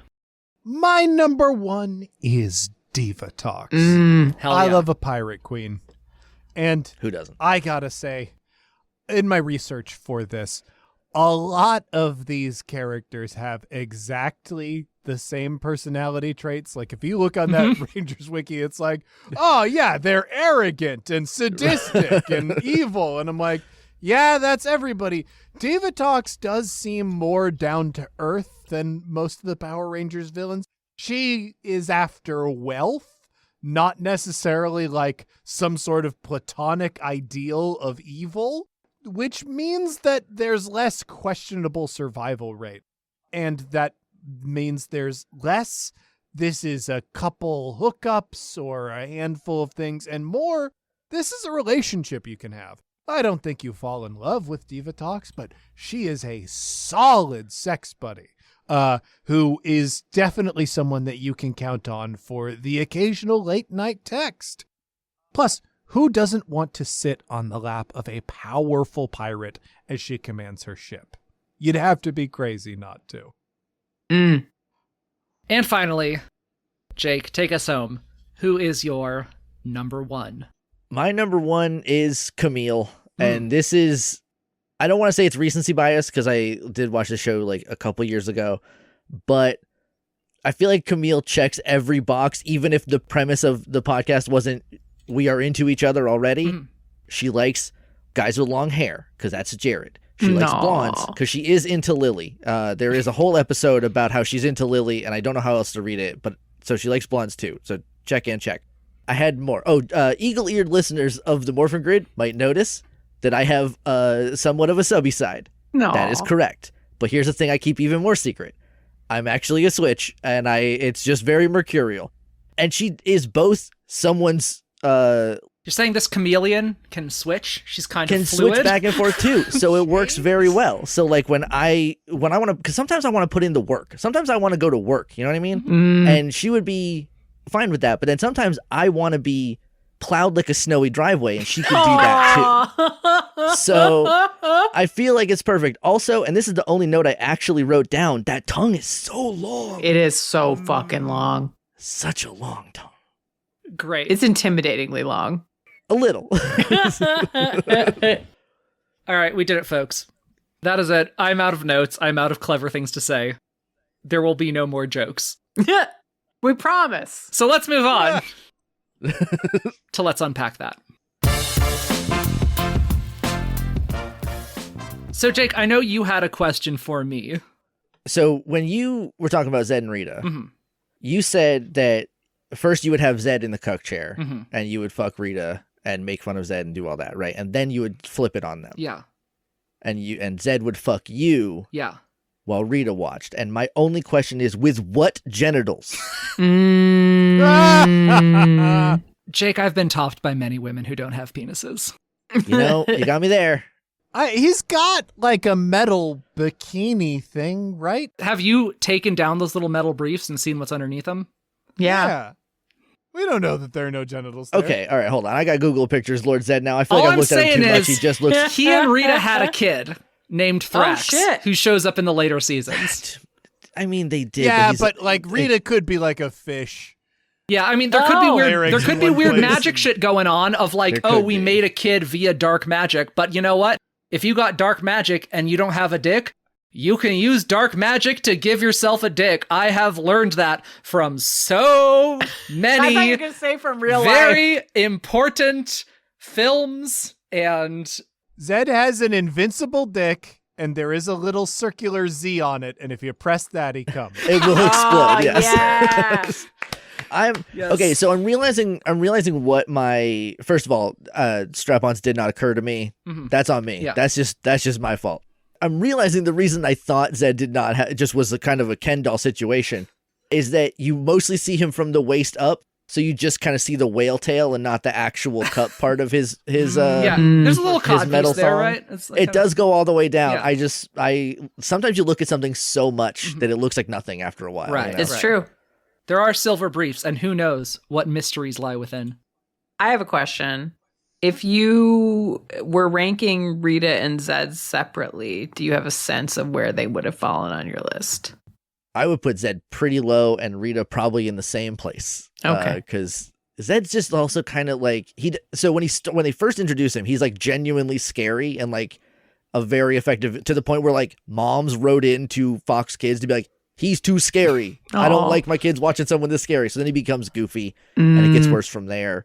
But he also like magically roofies Rita, which Oh, isn't wow. great. Well, But I then mean, Rita- she magically roofies him as well. Yeah. So They're just into magical roofie play. Yeah. yeah. Because she does a love potion on him when she comes back, so he falls in love with her, right? Isn't that? yeah, I thought it was the other. No, maybe No, you're it's right. Rita Maybe that it does it isn't to the him. other. Yeah, it's Rita that does Yeah. it, and then he's like, oh, I guess I do like this, but then he hates her anyway. So like, Yeah, I what do you think there want, was some man? sort of Like, eventual reveal or the spell getting reversed, and he's like, well, I'm kind of used to you now, or whatever. Here we are. Bob, I have a deep interrogation of Okay. a pattern Oof. that I've oh noticed. no, oh no, And how Ah. it stands in the light of things that were uttered on this very episode. I think we can see, looking back in this show's history, that most of your top shooters Uh-huh. are extremely sad losers. Yes, Right. that's fair. Like, so that's something that you'll agree to. So what is it about a sad, hot goth that makes that worse for you? Because you want a sad loser, Oh, and a goth what if- but that not a is sad, hot- yeah. is a goth is a type of loser, and I'm sorry to blow that open for everyone, Oh. but it's true. If they're too hot, does that ruin it? I mean, for you? okay, so in some sense, yes. If they're too hot, sometimes I get scared of them and I don't want to go near them. But Okay, Sure. okay. but also, All right, I don't now, think you know, Bob. of- Now I feel better about the fact that it's never worked out between us. I know the real reason. No, I'm intimidated. Yeah. Mhm. It's also that I don't think of goths as losers. I'm sorry. I think of goths as cool and aspirational. I wish I could be a goth, but I'm not. I mean, I'm a baby goth, but like, Sure. no, I'm sorry. I think of every goth as Yeah. cool except for me. I'm the one loser. Well, that's how every goth operates. Goths are too cool, and therefore I'm like, oh yeah, this is not sad enough. You're sad, but you shouldn't be sad. You should be delighted that you're a cool goth. So, Bob, not to like, I feel like we're on the verge of going real deep, Oh yeah. but like, And not podcast, dude. Just, yeah. but like, Not hashtag content deep. is there an aspect of this where it's like, this person is too hot, they may reject me? Oh yeah, of course. I need to be the hotter one in the relationship so that I feel secure. It depends. It depends, but that's definitely an element of it. It depends on if they're, oh God, there's like a fucking little flow chart. Okay, if they're, Walk I'll us give through you it. the shortest part of it. Mm-hmm. If they're too hot, but they're also kind of, if they're a bottom, then I don't know what to do with them. I'm like totally lost. I'm like, oh, you're hot and I can't top this. Like, Is You're it is too it because cute. like you're too hot and the brain shuts off and you're like, Yeah. I don't want to be in control. I'm just in like, yeah. I'm in prey mode now. I can't, Got it. Sure. yeah, no, I'm like, no, yeah, I want to be where you are. This is awful. Whereas if Fascinating. they're like a sad loser, it depends on the kind of sad loser. But then like I can be in it with a sad loser. I can top a sad loser sometimes. But I can also bottom for a sad loser to some extent. Depends.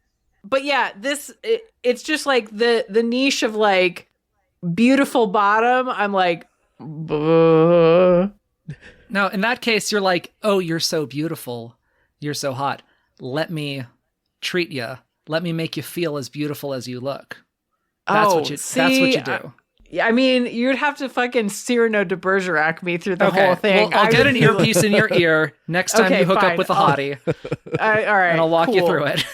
Thank you. Uh-huh. I have another question as well, but I'm going to say the name wrong. Villain Max. Oh, we're talking about Villamax from In Villamax? Space? I'm just so I instantly had a crush on him.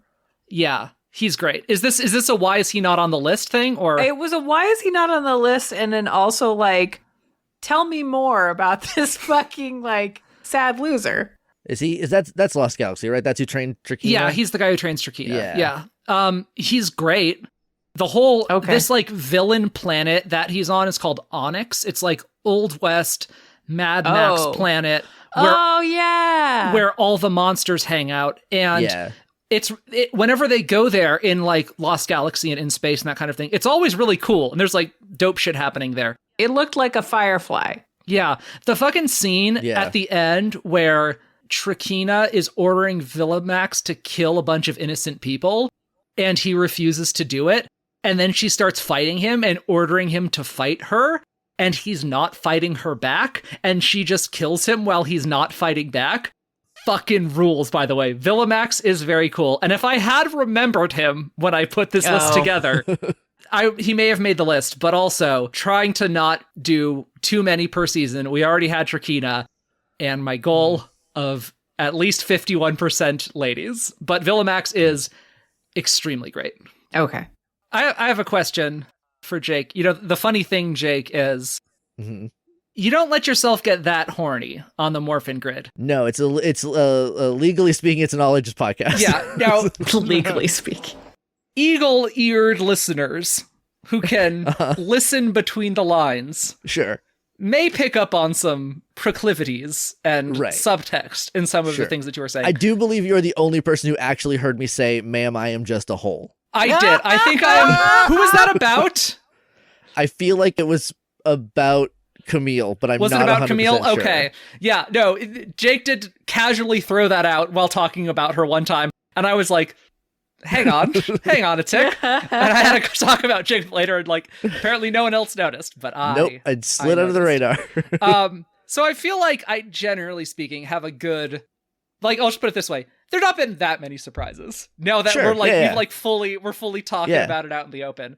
I guess my only question is, if you were, for the purposes of this hypothetical scenario, yourself a Pink Ranger, where would Psycho Pink rank for you? How would that go?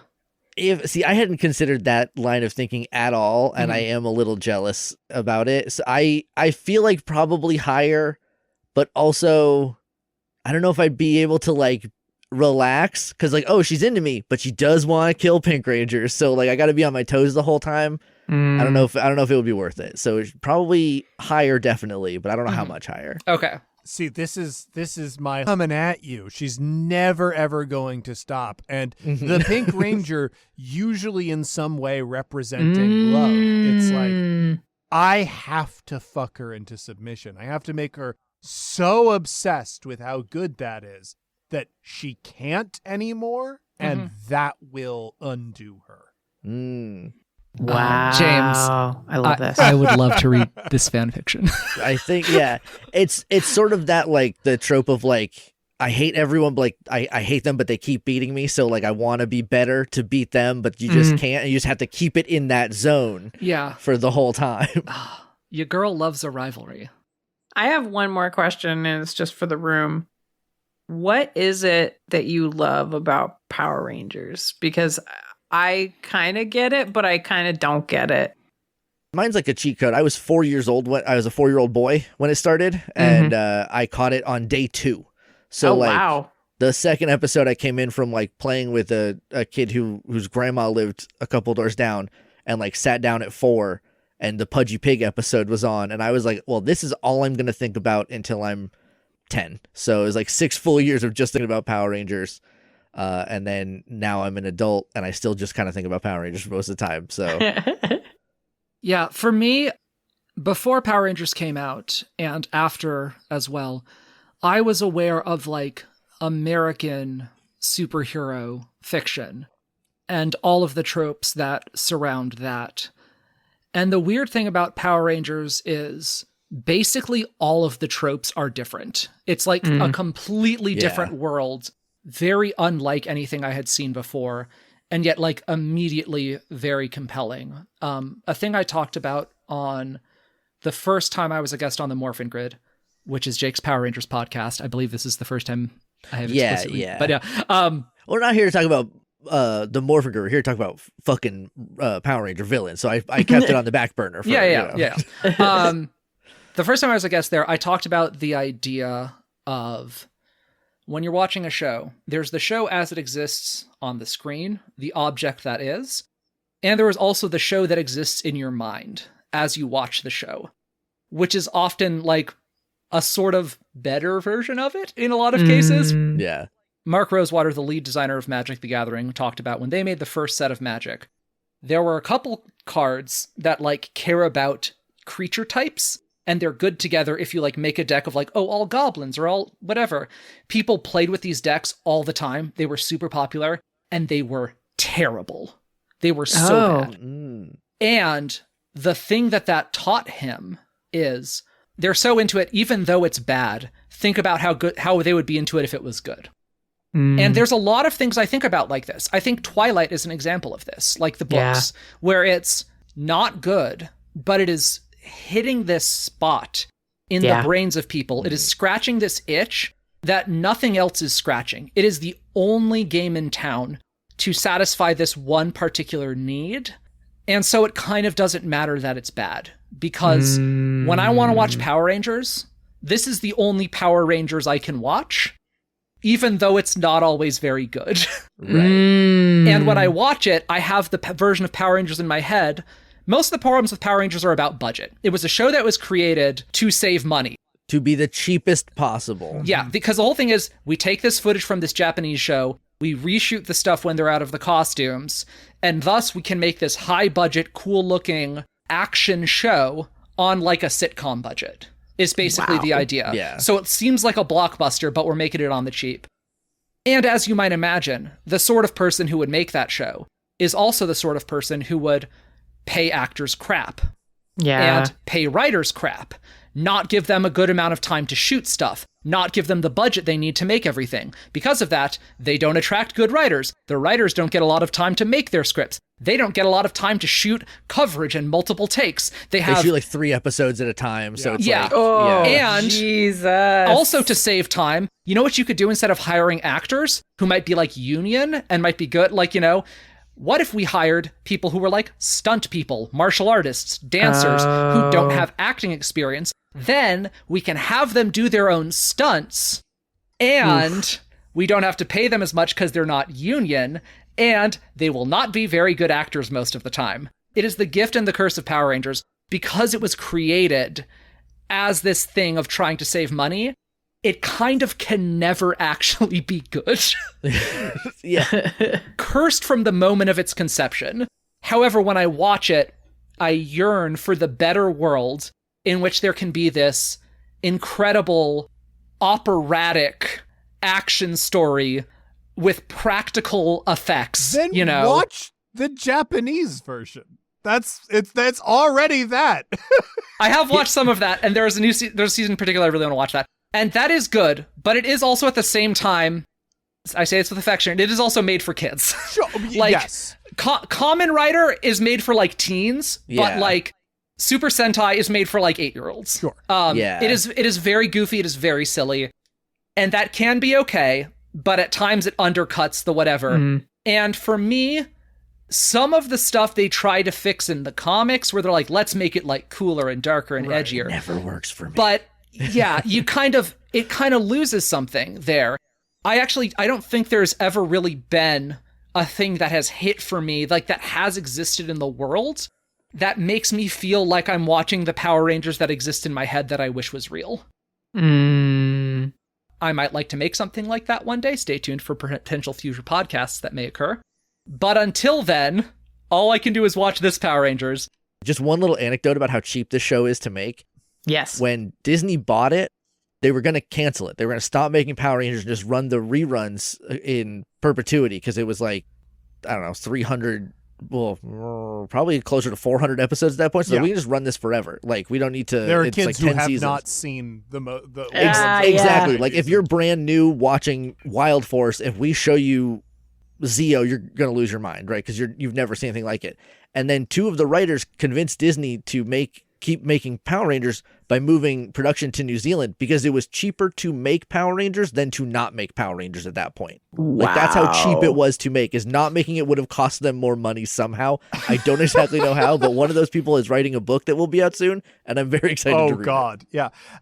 For me, obviously, nostalgia, but it is this weird triumph of like art defeating capitalism in some ways, in that they tried to do everything wrong. They're like, we're just going to make the cheapest crap. And yet it resonated with young audiences, but it resonated so strongly that there is this Power Rangers that exists in people's heads.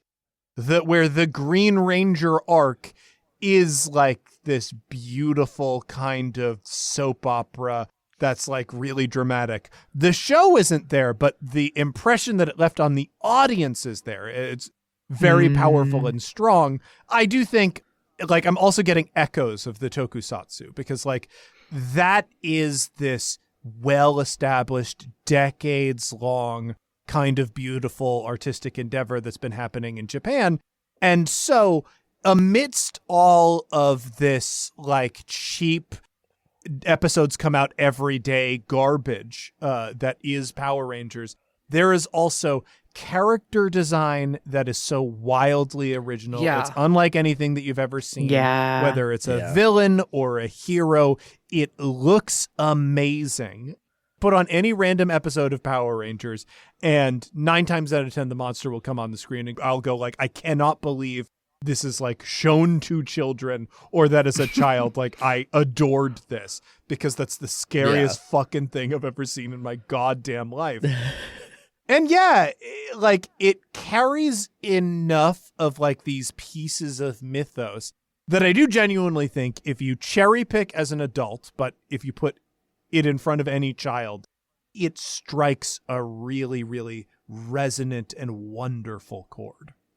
That's beautiful. Thank you all for like letting me in on this, because I remember parts of it. Like I remember when some of the new Rangers got added to the original cast and it being like a thing that I felt in my heart. But, you know, it's been so long. Because the original actors wanted to be paid. They wanted because more they're money. getting basically minimum wage to be on the biggest fucking Like, show in the literally. world. And so they were like, hey, we're on the biggest show in the world. You should pay us now. And production was like, we'll recast you and it doesn't matter. Yeah, and Yeah. it was fine. Wow. Like Mighty Morphin Power Rangers made $1 billion in 1993 money toy sales, and Holy they shit. were being paid, according to them, the same amount that they would be working the drive-through window at McDonald's. Like, Holy which is shit. bananas. When you find out that Haim Saban is also one of the more evil people on the planet, it all kind of makes sense. Hey Bob, you know WWE? I'm going to put this in terms you can understand. Oh, he's extremely the Vince McMahon. Yes, okay, I didn't know that. I didn't know we could do that. He's extremely the Vince McMahon of. Oh yeah, no, of Power Rangers, yeah. I speak wrestle. Okay, Yeah. good. Yeah. So that, you know how wrestling is great, but the WWE is terrible and Vince McMahon is terrible? And part of it when you watch wrestling, I'm sure, is that this ideal, perfect, like wrestling federation that would be everything you want and nothing you don't want probably has never existed apart from little tiny glimpses, little moments, little episodes. And that part of it in some way makes it more addictive and pulls you in more in a you're always slightly hoping. toxic way. Yeah. And I think it's a similar thing with Power Rangers. But also, I do really want to watch the Sentai. I haven't because in previous years, it's not very easy to get your hands on. But I mean, I can just like pirate shit now. I should really get on that. So thank you for shaming me, James. Yeah, thank you. yeah. Because I mean, I sent really should. Bob a video about like the Birdonic Waves season that was very nearly like that Oh, blew my Jetman. mind. which Yeah. like that kind of is what you want. It is still for kids, but like it's basically there. They do care more about it than The the US production. I've only watched a little bit of the Sentai because I do a Power Rangers podcast, and hearing every day for a long time, for several years straight of, why don't you just watch the Sentai? It's better. The aversion to watching it grew so much Sure. that it became like a cross to yeah, bear. there's also a thing where like, I'm not a Sentai fan. I'm a Power Rangers fan. I'm a That's Power a different Rangers fan, thing. right? It's kind Like, of, it's a it's different- weird, it's a fully but different thing. anyway. But like I've watched a little bit of the Sentai, and the third season of Power Rangers based on Kaku Ranger, and there is like legitimately one of the scariest things I've ever seen in anything I watched when I was like in my 20s watching Kaku Ranger, and it is a monster who can make you poor, and it scared the Holy shit shit. out of me. It like Joke's like, on you. I'm already poor. it made you like the way this monster works is it made you poor to a degree that it was like you couldn't come back from, because it's based on a yokai that does that, and it just Oh genuinely my rocked me to my core. God. To the wrestling metaphor, I didn't know we could talk wrestling so if I may for a second, you know how wrestling is like a 3-ring circus? Yeah. Like there's something for everybody. I feel like Power Rangers is that. And like if it was all just the good stuff that people like, you get the comics that I don't think work very well. But like when you have luchadors doing flips and hoss battles and technical wrestling all in the same place, like it really works, because it's how it should be. It's like it's how the soup is made. Okay. Well, do you guys want to know the rankings? Let's know the rankings. Yes. Let's get it. Okay. Shocking nobody at number 21, rightfully so, is Master Org. Then, number 20, Queen Banshira. 19, Lothor. 18, Prince Gasket and Princess Archerina. Number 17, Rita and Zed. Disappointing showing that they're not in the upper half, but yeah, it makes Well, sense. mean, if yeah. they'd been separate, Yeah. they might have done better. Number 16 is Flurious. Number 15 is Finster. Proud he got this high. Good for you, Papa. Yeah. Yeah. Number 14 is Nadira. Number 13 is Scorpina. Number 12 is Goldar. Yeah. Doing All right. quite well for himself. Number 11, our median, is Trakina. That feels right. I can see that. Yeah. Yeah. Okay. Mhm. Tied for number 10 are interesting couple, Psycho Pink and Astronema. I don't know Oh, how I that ship would it. go. Yeah. Sure. Hey, Astronema does eventually become a Pink Pink Ranger. Ranger. Become Yeah. a Pink Ranger, yeah. There you go. Number 8 is Ecliptor. Tied for number 7. Ooh, interesting. Ivan Ooze and Rancic. Oh, Oh, I wow. ship that too. Yeah, I can see want That that. is absolutely nothing to do with that couple. Jesus Two Christ. goofy boys just having a good time. I'd go over to their house for the barbecue. Yeah. You know, Yeah, true. Number 5 is Necroli. Hell Tied for number 4 is, this is another very strange yeah. couple. I don't ship this. Camille and Mesogog. Girl, you can do better. I Yeah. can't. I want Mesogog, but you should get out. It's not good for you. And then number 2 is Tanaya 7. Hell yeah. And number 1, I think rightfully so, is Divatox. Yeah. Good for Awesome. her. Beautiful. Definitely fucks the most, I think. Definitely the most experienced on the list. Yeah. Does that list feel accurate? Yeah, I think that's good. I think so. Science has won again. Beautiful. And now, very important question to ask all of you. In general, how fuckable are Power Rangers villains? On a scale from 1 to 10 boners. All right, I will let my enthusiasm out and say, this is an 8. Like, this is a very Wow. high and heavy hitting universe. There are so many hot doms, and they get even hotter if you dom them. The only Yeah. thing dragging it down is fucking Master Org. I think I agree. Yeah, I think he's dropping it 2 full points from him alone is completely fair. Yeah, I think I agree. I'm looking at like my list and like where would I be like, I don't know about that one. Like where would I be like, actually I'm all set. I had to get pretty low down my list, so I feel like a hard 8 is pretty good. We should all be so lucky. Yeah. Mm. I think I'm there with you. I'm like, part of me wants to go all the way to 9. My only no's are Lothor, Flurious, and Master Org. Like, Oh, wow. everyone above that is an enthusiastic yes with varying degrees of enthusiasm. So Sure. I think I'm going to give it a 9. All right. Oh, wow. Fair. I only have one no. I have to say, like, I do not have the history with these characters to allow me to have the level of enthusiasm that you all have, but I see what is here. And on that basis, I have to give it a 9. Like, I just have to. Your only no is Archerina and Gasket. Yeah. Yeah. What was the deal with that again? Is it just, I'm just trying to like, The emotional manipulation. okay, yeah. Yeah, and also they feel like they're going to leave you out in some way. Yeah, that's fair. It might just be a trick. You know, you don't like that. And so we now turn inwards and ask ourselves, what did we learn here?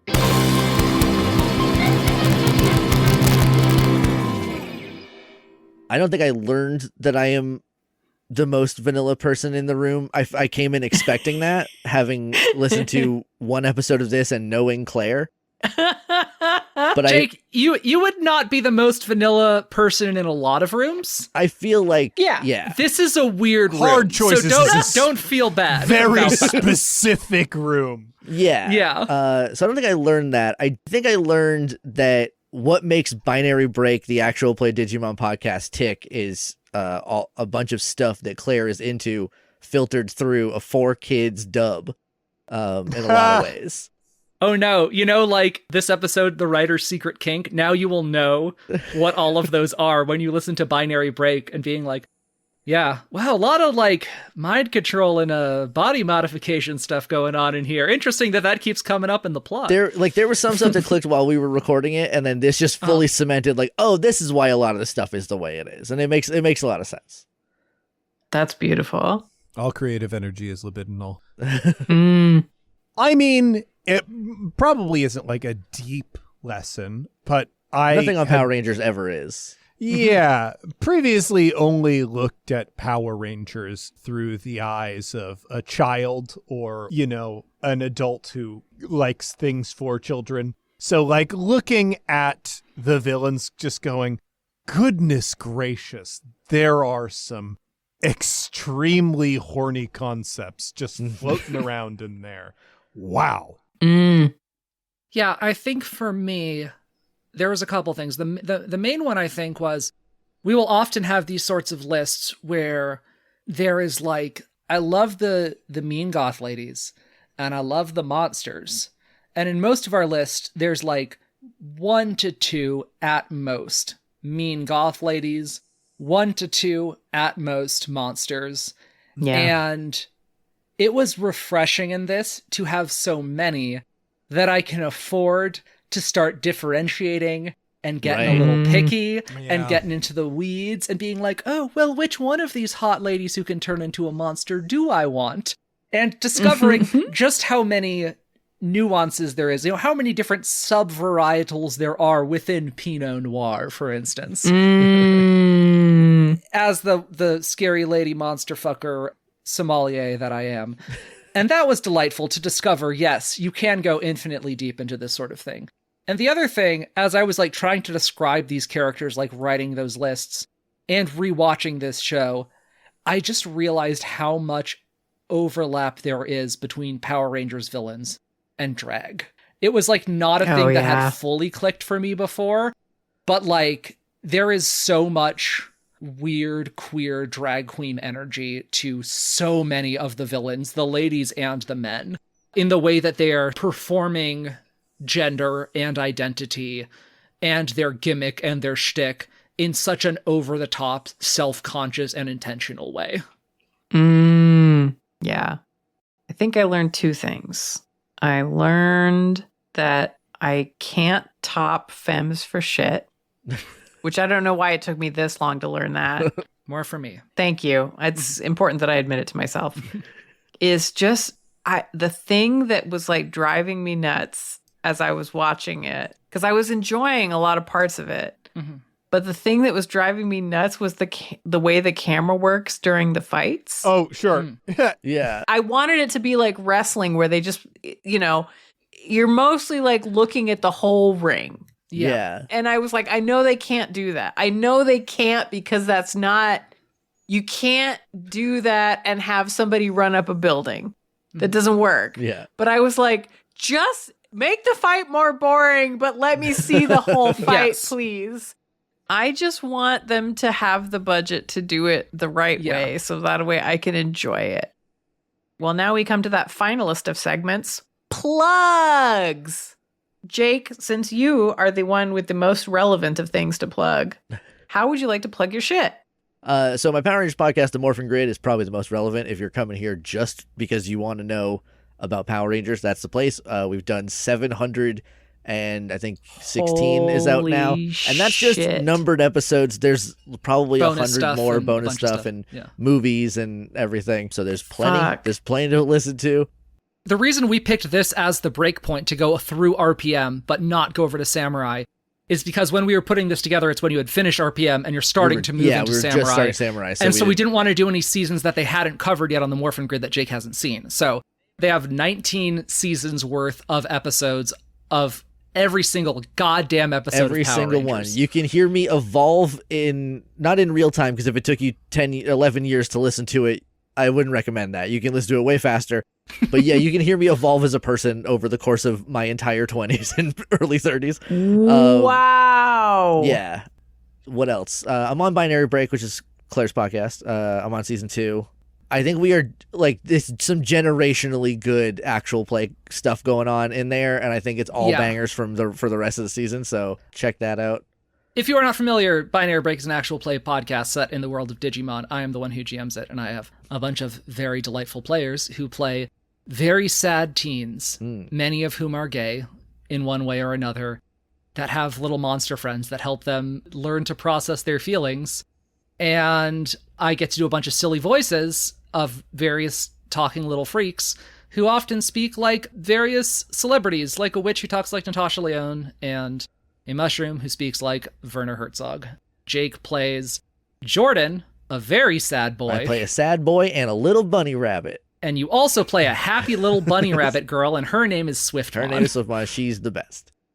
I just want to plug Binary Break and say I was listening to it today, and I don't know anything about Digimon. I am not like the ideal audience, but it is so fucking compelling and addictive. It's fucking outstanding. And the only other actual play that I'm listening to right now is Star Wall. Oh, which is one of mine. Yeah, Star Wall is a very fun show. If you like space fantasy and The Bear from FX. Yeah. Okay. It's fucking wild. A group of like true space weirdos discover that their apartment building is a spaceship when it takes off on them. Ooh. And then they're suddenly operating their struggling restaurant as a food truck. And it's a delight. You should definitely check that out. You could also check out my other show, Campaign Skyjacks, which has been described as a generationally wonderful actual play show. It is a difficult sell in that it is a folktale punk sky pirate narrative inspired by the music of the Decemberists. So a very specific pitch on that one. Skyjacks is great, by the way. I love Skyjacks. I appreciate that. Thank you very much. I have not heard Star Wars, but I will start. Check it out. It is one of the sillier things that I do these days. If you want to hear my Hell yeah. other ideas about RPGs, though, you can go to your local bookstore, hopefully your local Hell indie yeah. bookstore, your friendly local game store, where you can pick up volumes from the Ultimate RPG series. I write a lot of advice and creative aids for role-playing and fiction writing and all sorts of things like that. You can also check out the games that I designed. Oh, Captain, My Captain, which was also published as part of the Ultimate RPG line, or published outside the Ultimate RPG line, Cosmic Century Knights, Oh, yeah. a new role-playing game inspired by sort of vintage anime. So like picture Record of Lodos War and Slayers Oh, yeah. and JRPGs. I really like it. I'm very proud of what we did with it. It's coming out soon. The Kickstarter just closed, but you can head to that Kickstarter page and still late back and get the game. And finally, no, actually, that's it. I do too much. Please enjoy those things. Name of that RPG one more time on Kickstarter. Cosmic Century Knights. Yeah, it's a world where there are exactly 100 magical swords, and each of them has 3 blessings, and you find one of them. And when you're making your character, you roll on 3 different D100 tables. And when you get your blessing, you fucking cross it off so nobody else can have it. Nice. That rules so hard. And I'm MeganBob. I am the horny genius and creator behind Hard Choices. And if you liked this show, there's bonus content, baby. You can go to patreon.com/hardchoices and you can listen to more episodes that are behind the paywall. Things like Blank Has Needs, where we talk about people who might have emotional needs that need filling, and sort of a dating show. Weird Choices, where we rank the fuckability of inhuman kind of concepts, objects, all kinds of things. James and I did polyhedral dice. Claire, Me did and we Bob- do an episode? We did the soda fountain. We We did the fuckability of sodas. different That's sodas. Right. We did do sodas. Sorry, Like, that was as a if minute they were ago. people is the idea. Sure, you know, yeah. personified. Yeah. Yeah, we're all fucking scholars. We're not just, here. I'm not Yeah. fucking a Coke Right. can over here. No. The concept of a Coke can. What is a Coke can as a person? And then most recently, my pride and joy is Aloe and Ace are on the case, Oh my which God. Annie. It's so good. It's so good. I've never been so confronted with humanity than the episodes that I did James of that is show. on an episode that is in front of the paywall. It is on Patreon to lure you to Patreon to Yeah. get you to subscribe, and you should subscribe. But if you go to patreon.com/hardchoices, you can listen to Annie Creighton, James, and myself as we look at a handful of bargain basement sex toys from the likes of Shein and Temu that The- should not be. We You get to encounter see the cube. the ads for them, which are Oh, typically written by a non-native English speaker. Yeah. And you get to see in this very crowded market of, It is. of sex toys, some people make some bold, creative decisions in an effort to stand out from the pack. Okay. yeah. What's happening in Hollywood, whatever they give a fucking Oscar to, can't hold a candle to the work that some people are doing on these goddamn sex toy commercials. I looked up one of the ads on my phone while I was Uh-huh. with Valerie. We were listening to an episode together. and I was handing it to her to look at it, and she recoiled, pulled her hands back, refused to touch my phone while the image was on it. My favorite thing, there is a video that is like so loving and like kind of romantic. And then there's just the a barrel moment girl. where it's like, don't touch her that way. That was so rough and violent. If you're the kind of person who can't look away from a strange nightmare, patreon.com/hardchoices for all your weird shit needs. Thank you all for taking me on this strange and wonderful journey into the world of Power Rangers villains. It has been a delight. Thank you so much for going on this maiden voyage for yourself, Jake. Thank you for having me. Hopefully I can lure you back for other episodes in the future. We'll see. I've been told by a certain Annie Creighton that she maybe has pitched something. Digimon, like grown up fucking Digimon. But I'll come back to that. Oh yeah, champion we stage gotta do that. Digimon, sure. Yeah. Yeah, Champion Plus. Rookie is a kid, but That's a Champion, kid, Ultimate, those are grown-ups. Yes. Okay. Yeah, we're doing a Digimon episode. So stay tuned to this feed for eventually an episode about Digimon. And as for what happens next month, fucking come back and find out. Coward. All right. And until then, stay hard.